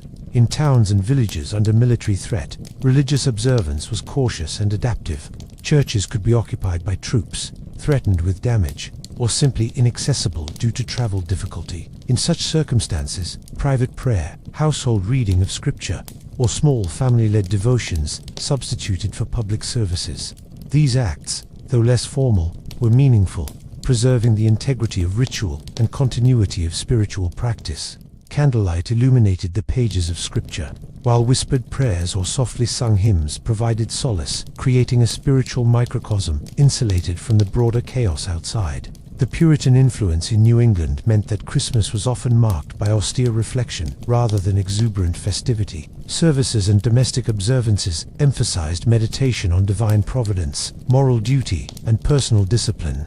Singing and storytelling were directed toward moral instruction rather than entertainment, yet they fulfilled psychological and social functions similar to those in more celebratory contexts.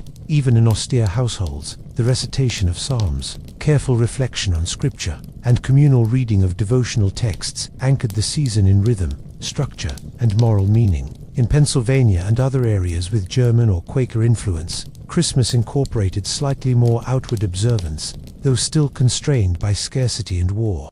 Communities preserved traditions, such as singing carols, exchanging small symbolic gifts, and offering modest communal meals, always moderated by resource limitations and concern for security.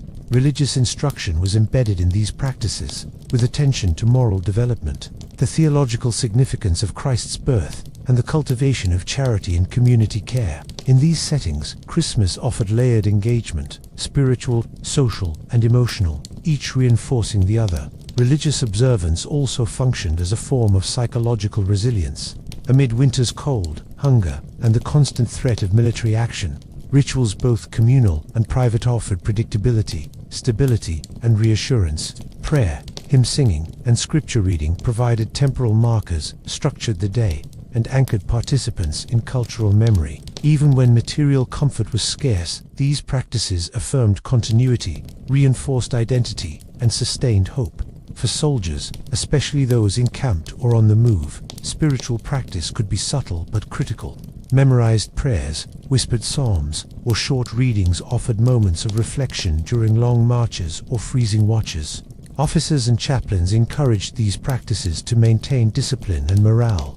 Recognizing the spiritual and emotional dimensions of endurance, soldiers might gather briefly to sing hymns, offer prayers for comrades, or reflect on the moral righteousness of their cause, blending religious observance with the strategic and psychological demands of military life. Finally, the intersection of religion and small-scale celebration was crucial in the households that survived the harsh winter. Families combined meals, music, stories, and prayer into coherent patterns of ritual that defined the holiday in miniature. These practices were neither extravagant nor guaranteed. They were adaptive, creative, and deeply human. Even in the absence of abundant resources, communal and private religious observance offered comfort, continuity, and a framework for interpreting hardship. In this way, spiritual life and Christmas observance became inseparable from the broader struggle of 1776, providing meaning, identity, and resilience to people navigating extraordinary circumstances. Christmas 1776, in terms of religious life, was less a festival than a moral and spiritual anchor. Congregational worship, private devotion, prayer, hymnody, and reflection offered structure and continuity amid chaos. Families, communities, and individuals asserted humanity through these practices, sustaining hope and social cohesion even in the absence of abundance or festivity. For civilians, soldiers, and enslaved people alike, spiritual observance defined the rhythm and significance of the season, ensuring that Christmas, while austere, retained its place in the cultural and emotional landscape of revolutionary America. December in 1776 was harsh across the American colonies. The cold was pervasive, and it was not simply an inconvenience, it was a daily challenge to survival. Families, soldiers, and enslaved people alike confronted snow, ice, wind, and damp in ways modern readers rarely imagine. Christmas arrived not as a day of festivity, but as a moment within a season of extreme environmental stress. Survival, comfort, and household management defined the observance of the holiday, with warmth, clothing, and resource allocation central to both physical endurance and social cohesion. Every hearth, garment, and routine became part of the strategy to withstand the season, and even minimal observances of Christmas were inseparable from the practicalities of winter life. For most households, heating was limited to the hearth, the fire being the center of both domestic life and survival. Chimneys were constructed to draw smoke efficiently, but wood, coal, and other fuels were scarce. Families had to ration firewood carefully, balancing the need for warmth with the need to conserve fuel for cooking and essential domestic chores. Fires were tended throughout the day, often by children or older family members, and the room immediately around the hearth became the primary living and sleeping space. People clustered near it, huddled to share body heat, and carefully rotated positions to ensure that everyone received some warmth. The centrality of fire made domestic organization a tactical exercise. Furniture was arranged to maximize heat, and even meals were cooked to conserve fuel, with one pot serving multiple purposes. Clothing was equally vital and equally constrained. Most households produced their own garments, spinning, weaving, and sewing fabrics from wool, linen, or homespun cotton. Outerwear was layered strategically. Woolen shirts, skirts, and trousers were supplemented by cloaks, capes, or coats crafted to block wind and retain body heat. Mittens, stockings, and caps were crucial, and children often received hand-me-downs or homemade replacements. Footwear, usually leather boots, was supplemented with straw or cloth for insulation in frigid weather. Scarcity meant that repairs were constant, and garments were patched repeatedly. The winter wardrobe reflected both practicality and ingenuity, allowing families to survive with minimal resources. Even small additions of fur collar, a thick wool scarf, or an extra pair of mittens was significant, providing comfort and asserting a semblance of care and dignity. Household management during Christmas 1776 involved meticulous planning. Families needed to allocate limited food, water, and fuel while maintaining hygiene, warmth, and domestic order.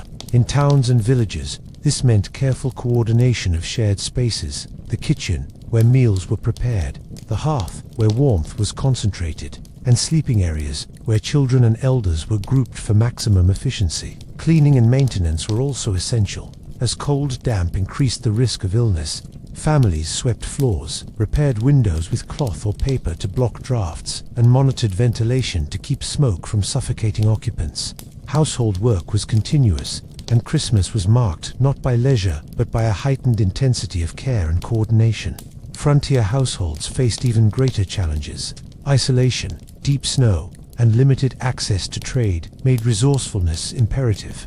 Fires had to be built from available timber, often cut from frozen ground or retrieved from forests. Clothing was layered, and individuals frequently wore multiple pairs of socks, shirts, and coats to survive outdoor tasks such as chopping wood, hauling water, or tending livestock. Meals were prepared to maximize calories, often over open flames that required constant vigilance. For these families, Christmas observance consisted largely of sustaining life and ensuring that all members were clothed, fed, and warm, with any semblance of ritual or festivity adapted to the constraints of survival. Soldiers faced some of the harshest conditions. Encamped in open fields, barns, or commandeered houses, they were exposed to wind, snow, and ice. Clothing was often inadequate. Thin wool coats, worn boots, and minimal blankets were standard.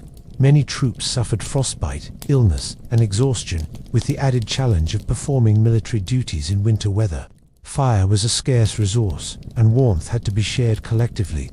Soldiers improvised bedding, wrapped themselves in spare clothing, and slept in shifts to maintain vigilance. Christmas did not necessarily bring rest or indulgence. It brought the same daily demands intensified by cold, scarcity, and the psychological burden of war. In these circumstances, small comforts, extra blankets, a warm broth, or the brief company of comrades became the holiday's closest equivalents to festivity. Enslaved people's winter experience was compounded by their lack of control over resources. Warm clothing was minimal, often limited to what their enslavers provided or what could be fashioned from scraps. Blankets were rare, and sleeping arrangements were frequently inadequate. Fires were maintained for cooking and occasional warmth, but enslaved households had to maximize efficiency, clustering in corners, sharing heat, and conserving fuel. Survival dictated strict prioritization. Children, the elderly, and the sick were given first access to warmth. Labor continued even on holidays. Christmas was recognized through subtle acts: an extra bit of firewood, a shared morsel, or the telling of a story by the hearth, often accompanied by quiet singing or movement that preserved cultural memory and identity. These small practices were both practical and symbolic, sustaining morale and asserting humanity in constrained circumstances. In towns, careful planning extended to all aspects of household management. Water had to be carried from wells or rivers, often risking frostbite or injury. Storage of perishable food was critical. Root cellars, barrels, and cool closets were organized meticulously to extend supplies. Cleaning, laundry, and maintenance continued, despite cold, as hygiene directly impacted health and survival. Christmas observance was embedded within these routines. Preparation for the day's meal, tending the fire, and allocating warmth and clothing required coordination, forethought, and cooperative effort. Every family member had roles, from fetching wood to tending pots, and participation reinforced both survival skills and social cohesion. Even small towns incorporated communal strategies to manage winter hardship. Neighbors exchanged firewood, shared access to larger ovens, or coordinated mutual aid when someone's supply ran low. Children delivered messages or helped collect wood and water. Adults traded labor and expertise to ensure that essential tasks were completed efficiently. These practices were particularly important in December, when extended cold, snowstorms, and disrupted supply lines made isolated survival precarious. Christmas, in this context, was an occasion to reinforce collaboration and resourcefulness, a brief assertion of human order in an otherwise unpredictable season. Housing itself shaped survival strategies. Most homes were one or two rooms, sometimes shared by extended families or multiple households.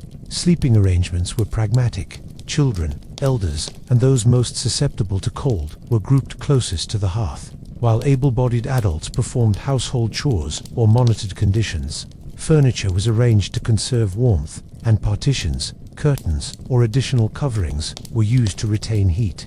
Even small improvements covering cracks, adding layers of cloth, or stacking logs strategically made a measurable difference. Household management during winter was an exercise in continuous problem-solving, with Christmas providing a moment to test and reaffirm these skills. Food preparation and warmth were closely linked.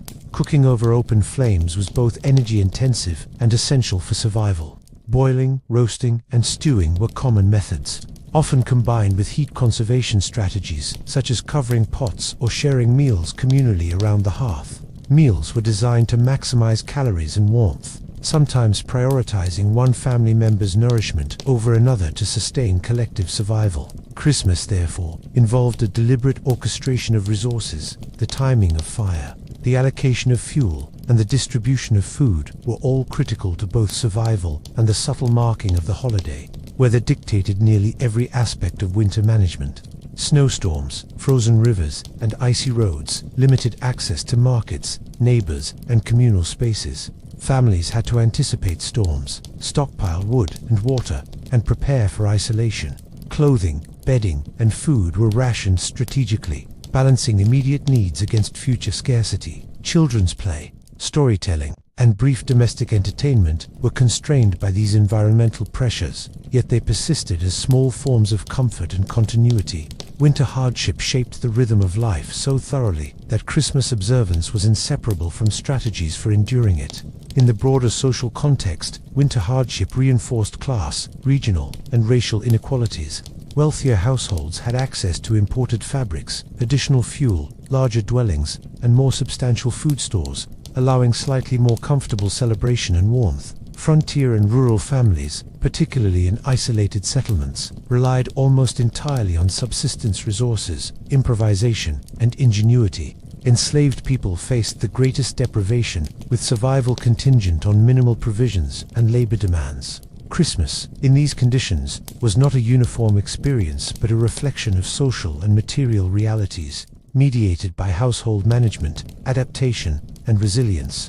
Ultimately, the winter of 1776 framed Christmas as a season of endurance. Warmth, clothing, and household organization were central to both survival and subtle celebration. Families and communities demonstrated ingenuity, cooperation, and care in allocating limited resources, ensuring that every member had warmth, nourishment, and shelter.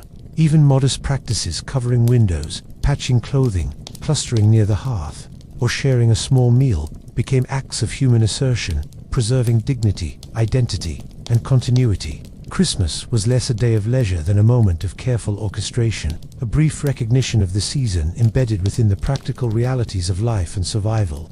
In this harsh winter context, observance of Christmas was inseparable from daily endurance. Families and communities worked together to ensure warmth, clothing, and basic comfort, while subtly marking the holiday through small meals, shared stories, and brief entertainment. Survival was both practical and symbolic, reinforcing bonds, transmitting skills, and sustaining morale. In 1776, Christmas was a testament to human resourcefulness, adaptability, and resilience, a season defined not by abundance or festivity, but by care, preparation, and the persistent assertion of life against adversity. The winter of 1776 was one of the most uncertain, tense, and dangerous periods in colonial America. Christmas did not exist in a vacuum, insulated from politics or conflict.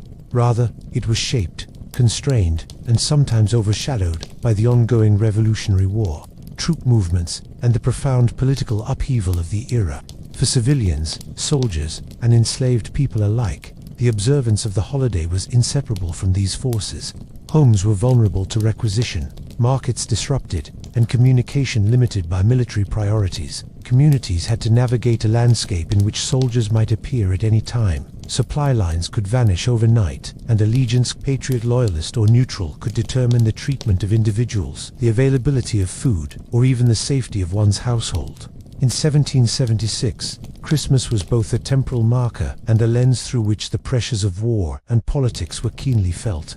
In urban centers, the presence of soldiers, both Continental and British, was a constant reality. Towns like New York and Philadelphia were occupied, contested, or threatened by military activity, which affected the rhythm of daily life. Homes were often requisitioned for lodging, stables commandeered, and local markets disrupted. Civilians had to navigate carefully. Too much protest could invite retaliation. Too little cooperation might be interpreted as disloyalty.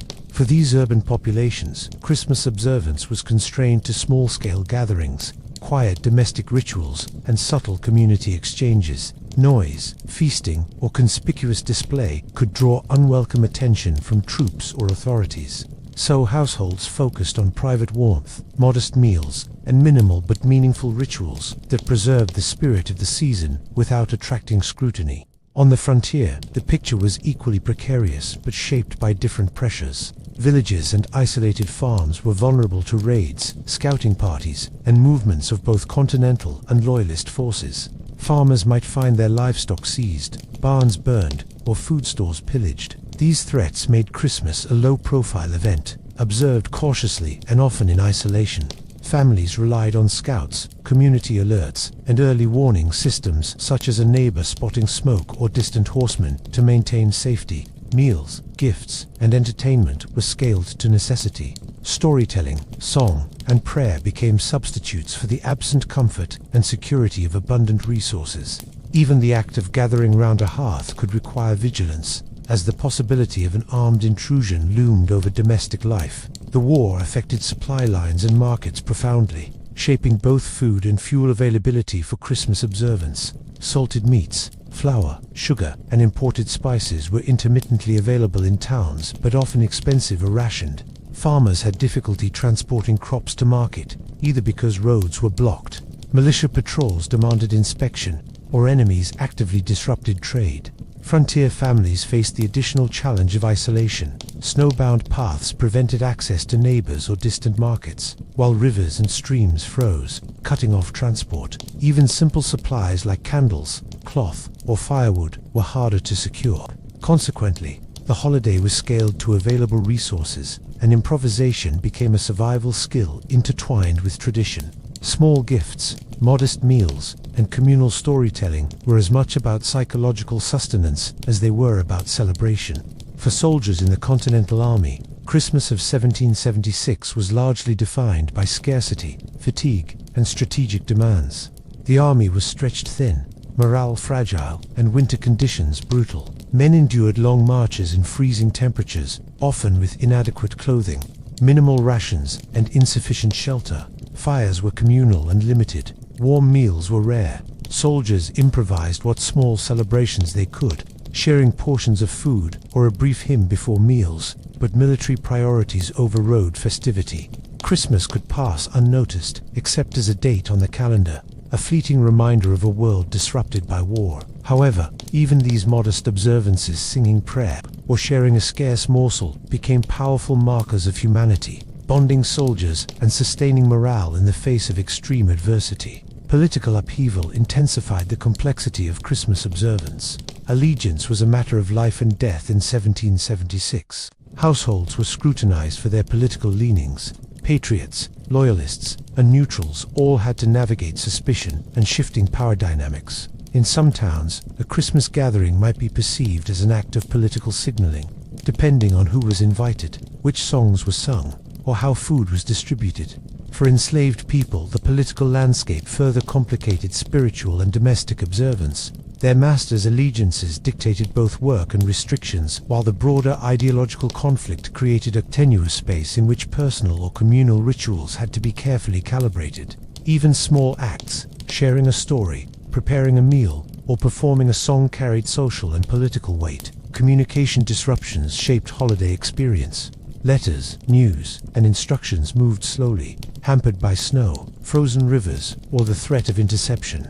Families had little certainty regarding the well-being of relatives in distant towns or on the battlefield. The absence of correspondence intensified reliance on in-person gathering, storytelling, and ritualized observation as ways to maintain social cohesion and shared memory. In this sense, Christmas became a psychological anchor. The continuity of hearth, story, and prayer offered a stabilizing pattern amid the unpredictability of political upheaval. Churches reflected and mediated these pressures. Ministers navigated a complex landscape. Their congregants' political affiliations varied. Their buildings could be requisitioned or destroyed, and military presence disrupted regular services. Yet, sermons, hymns, and communal prayers provided continuity, reinforcing moral and spiritual frameworks, even as the material world shifted unpredictably. For congregants, church attendance offered a rare opportunity to engage in collective reflection, moral instruction, and subtle social signaling, blending spiritual observance with awareness of the broader political environment. In smaller towns, local militias shaped Christmas observance. Militiamen, who were simultaneously soldiers and community members, played dual roles. They enforced security and participated in domestic and communal rituals. Their presence could be both reassuring and intimidating, influencing how households conducted meals, music, and storytelling. The militia-esque movements also affected timing.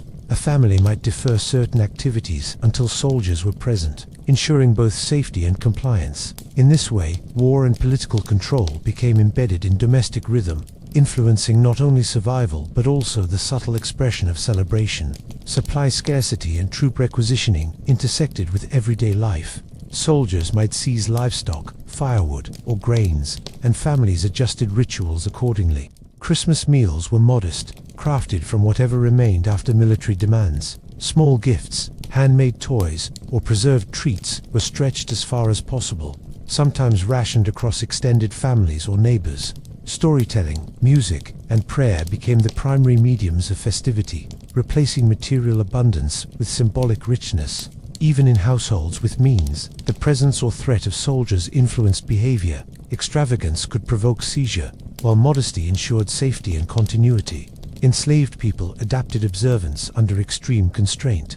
They balanced daily labor with the desire for spiritual and cultural practice, creating secret or semi-private spaces for song, storytelling, prayer, and small communal meals. The intersection of war, political upheaval, and control by enslavers meant that any celebration had to be cautious. Yet these rituals reinforced identity, memory, and social cohesion. Through covert observance, enslaved communities asserted resilience, transforming minimal resources into meaningful engagement with both spiritual and communal life. Urban and rural differences were profound. In cities, political control was more visible, supplies somewhat more reliable, and opportunities for communal interaction more frequent.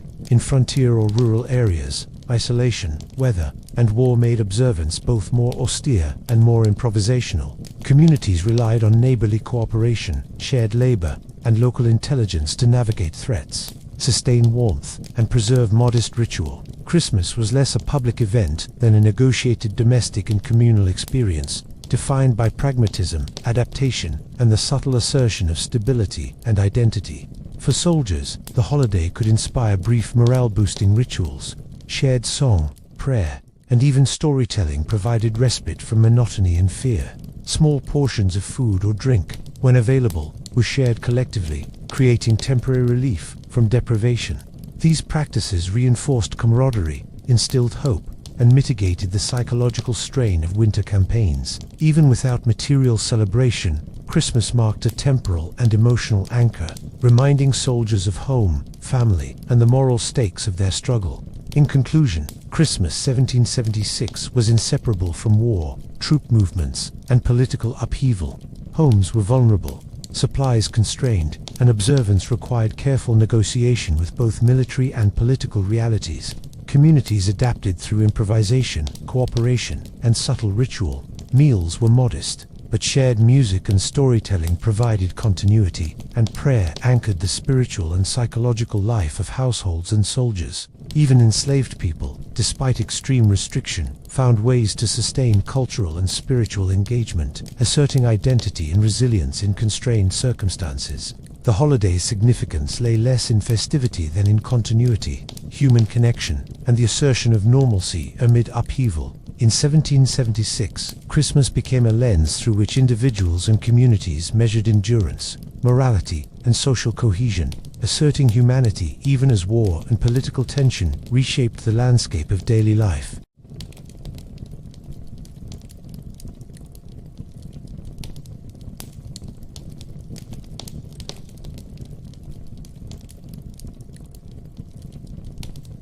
Their experience was intertwined with daily labor, household management, and social hierarchies, shaped by scarcity, parental expectation, and the practical realities of a society in the midst of revolution. Education, in its formal and informal forms, and the system of apprenticeship, both played pivotal roles in structuring children's behavior, responsibilities, and understanding of the holiday.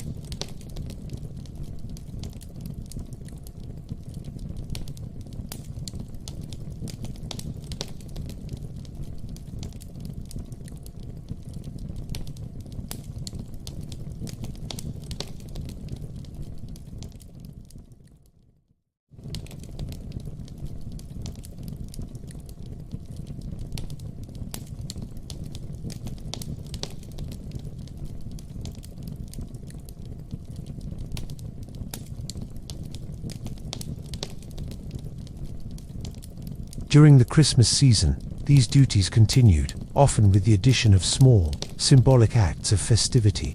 Children might be tasked with preparing a modest treat, helping to preserve meat, or organizing small gatherings around the hearth.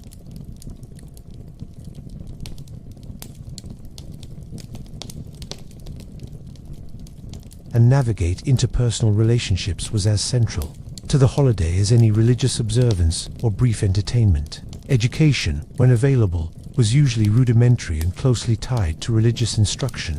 Many children attended small schools or were taught at home by parents or tutors.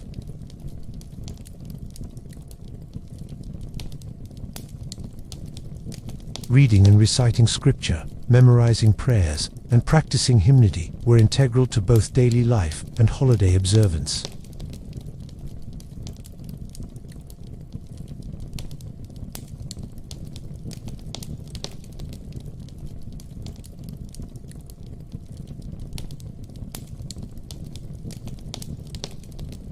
The holiday provided opportunities to apply knowledge in socially meaningful ways, linking learning to lived experience and community cohesion. Apprenticeship was another avenue through which children experienced the season.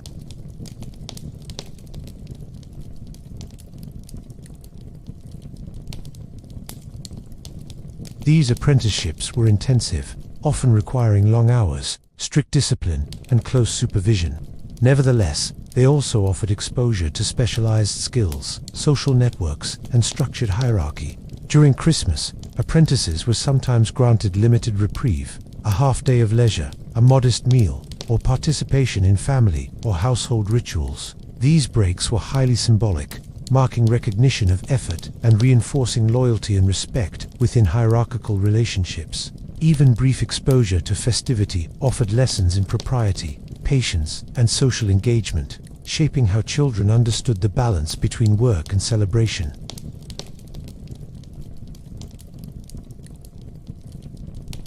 Play was often improvisational, using available materials and reflecting the realities of their world.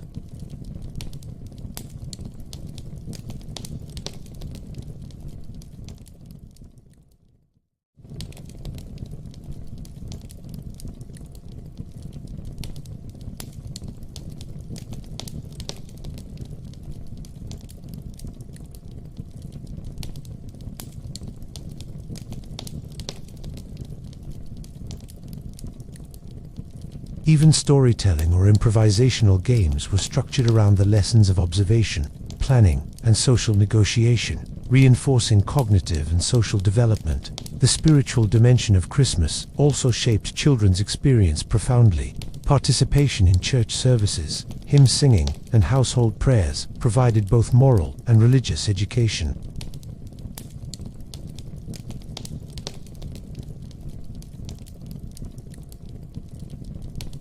Religious observance was tightly coupled with emotional development. Patience during long services, attentiveness to moral narratives, and empathy cultivated through shared storytelling all contributed to the shaping of character. In families and communities under duress, these practices were also psychologically significant, providing children with a sense of continuity, order, and reassurance amidst uncertainty and hardship. Social hierarchy and familial structure were key to children's experience. Eldest children often assumed responsibility for younger siblings, acting as teachers, monitors, or facilitators of play.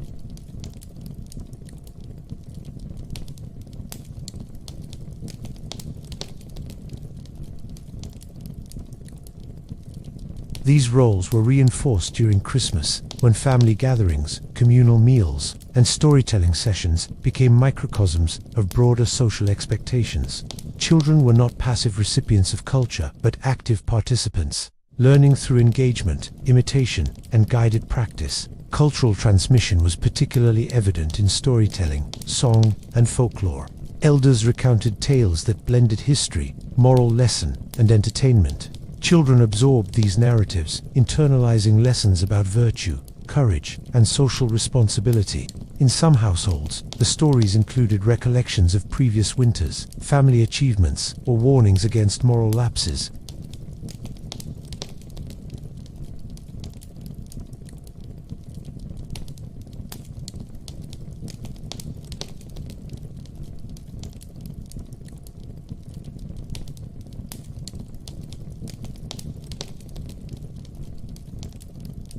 For apprentices and children in households aligned with political factions, education and socialization were also infused with political consciousness. Stories, songs, and informal instruction might emphasize loyalty to the patriot cause, civic virtue, or the moral righteousness of revolution. Even small acts preparing food for soldiers, reciting patriotic verses, or participating in communal work were framed as exercises in civic responsibility.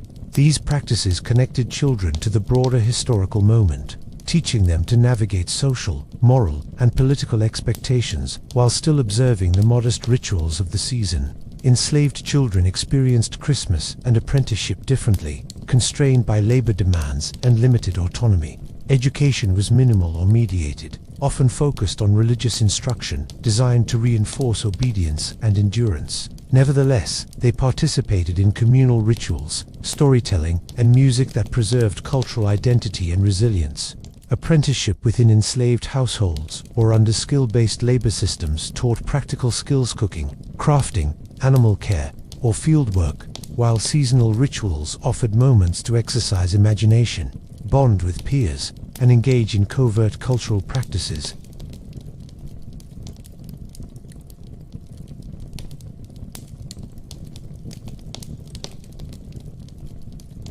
Outdoor play and winter work were interwoven, reinforcing practical learning.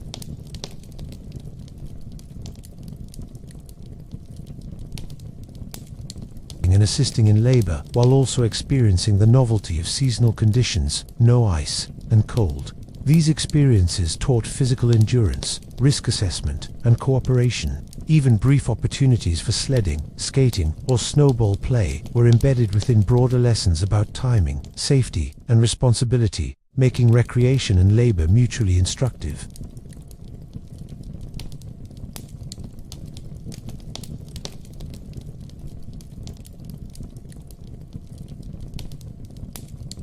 These tasks required planning, judgment, and adaptation, teaching lessons in logistics, prioritization, and social coordination.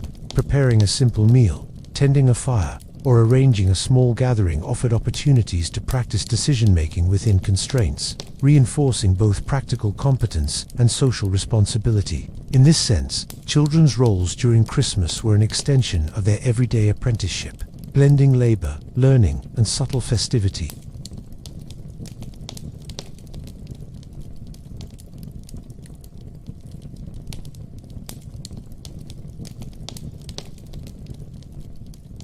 Observing the behavior of elders, participating in communal reflection, and attending services or small household ceremonies reinforced lessons about obedience, empathy, and social harmony. These practices were not optional. They were embedded in the rhythm of the season, shaping children's understanding of duty, virtue, and interpersonal ethics. Community engagement also shaped children's holiday experience. In towns or villages, children might be sent with messages, small gifts, or provisions, reinforcing both trust and social responsibility. Participation in these exchanges taught negotiation, communication, and awareness of broader social networks.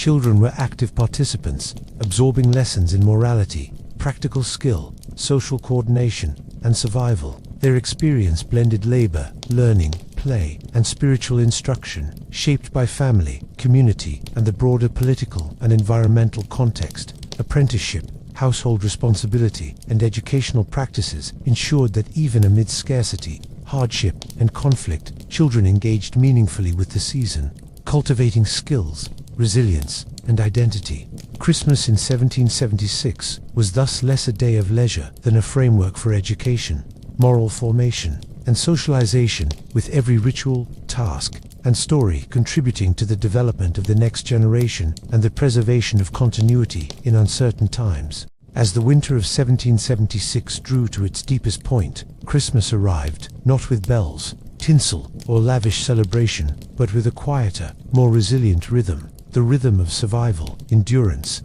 and subtle assertion of human connection. Across towns, villages, frontier settlements, and military encampments, the holiday was marked by modest observances, practical ingenuity, and the persistent effort to maintain social and spiritual cohesion amidst scarcity, conflict, and uncertainty. While the modern imagination often overlays the colonial period with images of warmth, festivity, and abundance, the reality of Christmas in this revolutionary winter was far more austere, human, and profoundly instructive, reflecting not only the hardships of the age, but the enduring strength of community, family, and personal perseverance. In households of all kinds, the human spirit was evident in the small acts that sustained warmth, nourished the body, and preserved dignity. Families clustered around hearths, tending fires with careful attention to fuel, balancing warmth among children, elders, and the laborers of the household. Meals were modest, but prepared with care, often drawn from root vegetables, preserved meat, bread, or small treats saved for the occasion. Even the simplest acts, splitting a loaf of bread, pouring a shared cup of cider, or arranging modest portions to ensure fairness, carried symbolic weight. These acts were more than survival strategies. They were expressions of care, planning, and shared humanity. Small miracles of social cohesion in a time defined by conflict and deprivation. The experience of children during this season was deeply intertwined with both survival and moral formation. Boys and girls continued to work, assist in household chores, and participate in family labor. Yet their roles during Christmas also provided moments of recognition and learning. Storytelling, song, and small domestic performances reinforced literacy, memory, and spiritual instruction, while allowing children to exercise imagination and agency. Apprenticeships continued, with work interspersed with brief reprieves for ritual or observation, teaching lessons in discipline, social navigation, and moral responsibility. Even in scarcity, children's participation reflected the dual imperatives of the season: practical contribution and moral, emotional, and cultural education. Religious observance was central to the human experience of Christmas 1776. Congregational worship, private prayer, and family devotions provided continuity, structure, and meaning. Families and communities interpreted the story of Christ's birth through the lens of their circumstances, humble surroundings, scarcity, and hardship. Ministers emphasized moral and spiritual lessons, framing the trials of the season as opportunities for patience, endurance, and reflection. For enslaved people, spiritual life was both a framework imposed by authorities and a space for covert cultural preservation, offering moments of communal resilience and identity. Across the colonies, spiritual practice reinforced continuity, provided psychological comfort, and offered moral scaffolding upon which daily life rested. Music and storytelling were vital tools for sustaining morale, bridging generations, and creating shared experience. Hymns, carols, and folk songs resonated not merely for their melody, but for the collective rhythm and social bond they engendered. Storytelling, whether recounting family history, moral tales, or local legend, provided entertainment, moral instruction, and a connection to a broader temporal and social community. Both children and adults engaged actively, practicing memory, narrative skill, and social cognition. In households where food, warmth, or material comfort were limited, these shared acts became central to the expression of festivity, demonstrating that human connection and culture could flourish even under constraint.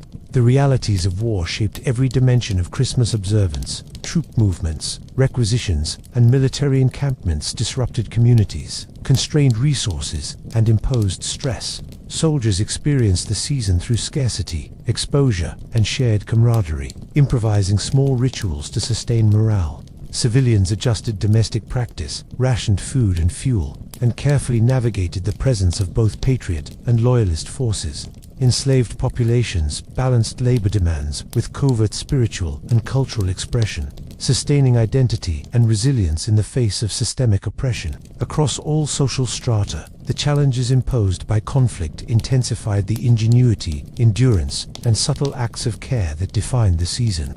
Food, clothing, and household management were inseparable from the human spirit. Families rationed firewood, layered clothing, and organized sleeping arrangements to protect vulnerable members. Meals were prepared to maximize caloric value, warmth, and social utility, with careful attention to equity and need. Small tokens of celebration, a stitched doll, a carved figure, or a simple treat, carried disproportionate emotional and symbolic significance, even amid extreme scarcity. These gestures affirmed care, continuity, and presence. They were small rituals of hope, asserting dignity and shared humanity in the midst of material and political deprivation. The legacy of these practices lies in their demonstration of resilience and adaptability. Christmas 1776 was not a festival of abundance. It was a season of deliberate engagement with reality. Families, communities, and individuals found ways to assert continuity, moral coherence, and social bonds in a context dominated by uncertainty. Children absorbed lessons in labor, morality, and social responsibility, while adults navigated scarcity, political threat, and environmental hardship. Spiritual practice offered meaning and cohesion, while music, story, and modest domestic performance fostered emotional sustenance. The human spirit of the holiday manifested not in extravagance but in care, ingenuity, and perseverance.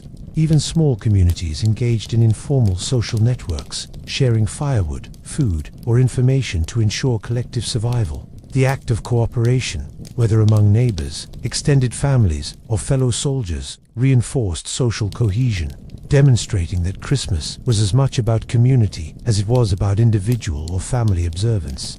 Enslaved populations, despite systemic restrictions, preserved cultural knowledge, spiritual resilience, and covert celebration, leaving a legacy of creativity, endurance, and moral strength that endured beyond the constraints of the season. Psychologically, the holiday offered a framework for continuity in a disrupted world. Even in the absence of abundant resources, rituous prayer, song, storytelling, or the careful allocation of warmth and food provided temporal markers that structured days, connected generations, and asserted stability. These practices reinforced both cognitive and emotional resilience, helping children and adults navigate fear, scarcity, and uncertainty. Christmas, in this sense, became both a practical and symbolic anchor, a brief assertion of order, moral coherence, and communal care in a world defined by upheaval. The human experience of Christmas 1776 also illustrates the interconnection of material, social, and spiritual life.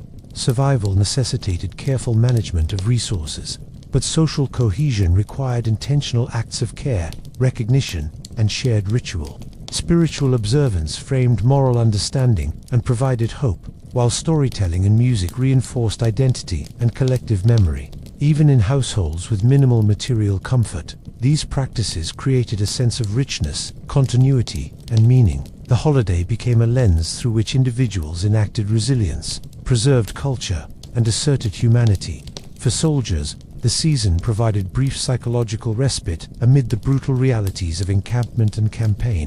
Shared song, prayer, and communal meals, when available, offered moments of connection and morale. These acts reinforced camaraderie, reminded individuals of home, and offered a moral compass in the midst of conflict. Even a single hymn sung in the snow or a shared morsel around a campfire was a defiance of scarcity and danger, a symbolic assertion of humanity and shared purpose. Across the colonies, the observation of Christmas reflected both continuity and adaptation. Long-standing traditions, religious ritual, communal story, and moral instruction were preserved, while improvisation and pragmatism mediated the realities of scarcity and conflict. Children participated actively, learning practical and moral skills. while adults balanced survival with care, instruction, and emotional sustenance. Enslaved populations preserved cultural and spiritual practice, sustaining resilience despite extreme restriction. These patterns demonstrate that the meaning of Christmas in 1776 was deeply human.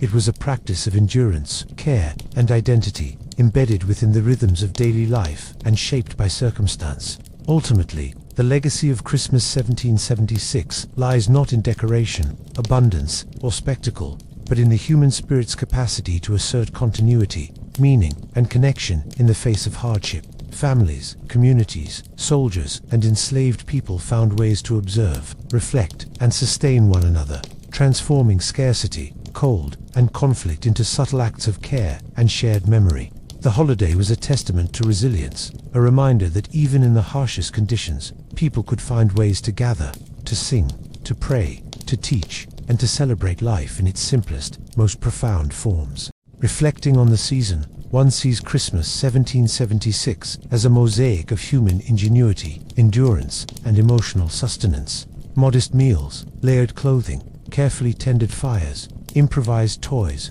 and shared stories were each expressions of care, resourcefulness, and identity. Religious observance reinforced moral coherence and spiritual hope, while children's participation ensured transmission of values and skills. Soldiers and civilians alike adapted to scarcity and danger, improvising rituals that affirmed shared humanity. The holiday, in all its austerity and creativity, demonstrates that the essence of Christmas lies not in material abundance, but in the assertion of connection, moral reflection, and the persistence of hope.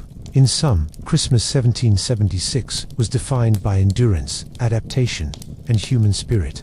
It was a season in which warmth, sustenance, moral instruction, social cohesion, and spiritual reflection intertwined to create meaning amidst scarcity and danger. Across households, communities, and military encampments, people found ways to sustain life, maintain identity, and express care. Children learned, practiced, and performed within these frameworks, while adults and enslaved people mediated survival with ingenuity and resilience. The holiday was a quiet, profoundly human observance, a reminder that even in the darkest winter, amid war, political upheaval, and deprivation, the human capacity for connection, hope, and moral reflection endured. In this way, Christmas 1776 emerges as a testament to the enduring spirit of humanity, a season defined not by but by the simple, profound acts that sustain life, community, and memory in times of adversity. And so, dear traveler, as we close the story of Christmas 1776, we leave behind the cold hearths, the flickering candlelight, the songs and stories whispered through snow-laden nights, and the quiet resilience of families, soldiers, and communities navigating hardship and hope. We have walked alongside children learning their first lessons in duty and morality, followed households balancing survival with care, and glimpsed the spiritual, practical, and emotional layers that shaped every modest celebration. We have heard the whispers of hymns, the crackle of winter fires, and the murmurs of conversation that wove the tapestry of human endurance, reminding us that even in scarcity and fear, people found ways to care, connect, and sustain one another. Christmas in 1776 was not bright with tinsel or overflowing with feasts. It was lived in the spaces between labor and prayer, warmth and cold, scarcity and hope. It was a season of ingenuity, quiet heroism, and human spirit, where every shared loaf, every sung psalm, every carefully tended fire became a celebration of life itself. The story of this winter teaches us that the heart of Christmas has always been in resilience, love, and connection, even when the world feels uncertain and every day is a struggle. So, traveler, as you lay down your head tonight, imagine the flickering candlelight of 1776, the warmth of a shared hearth, and the quiet courage of those who lived and loved through one of America's coldest, most uncertain winters. Close your eyes and breathe in the hum of history, the murmur of prayers, the echo of children's laughter and soldiers' whispered songs, and carry with you the quiet strength of those long ago Christmases. Good night, traveler. Rest well, and may the warmth of history and human endurance follow you into your dreams.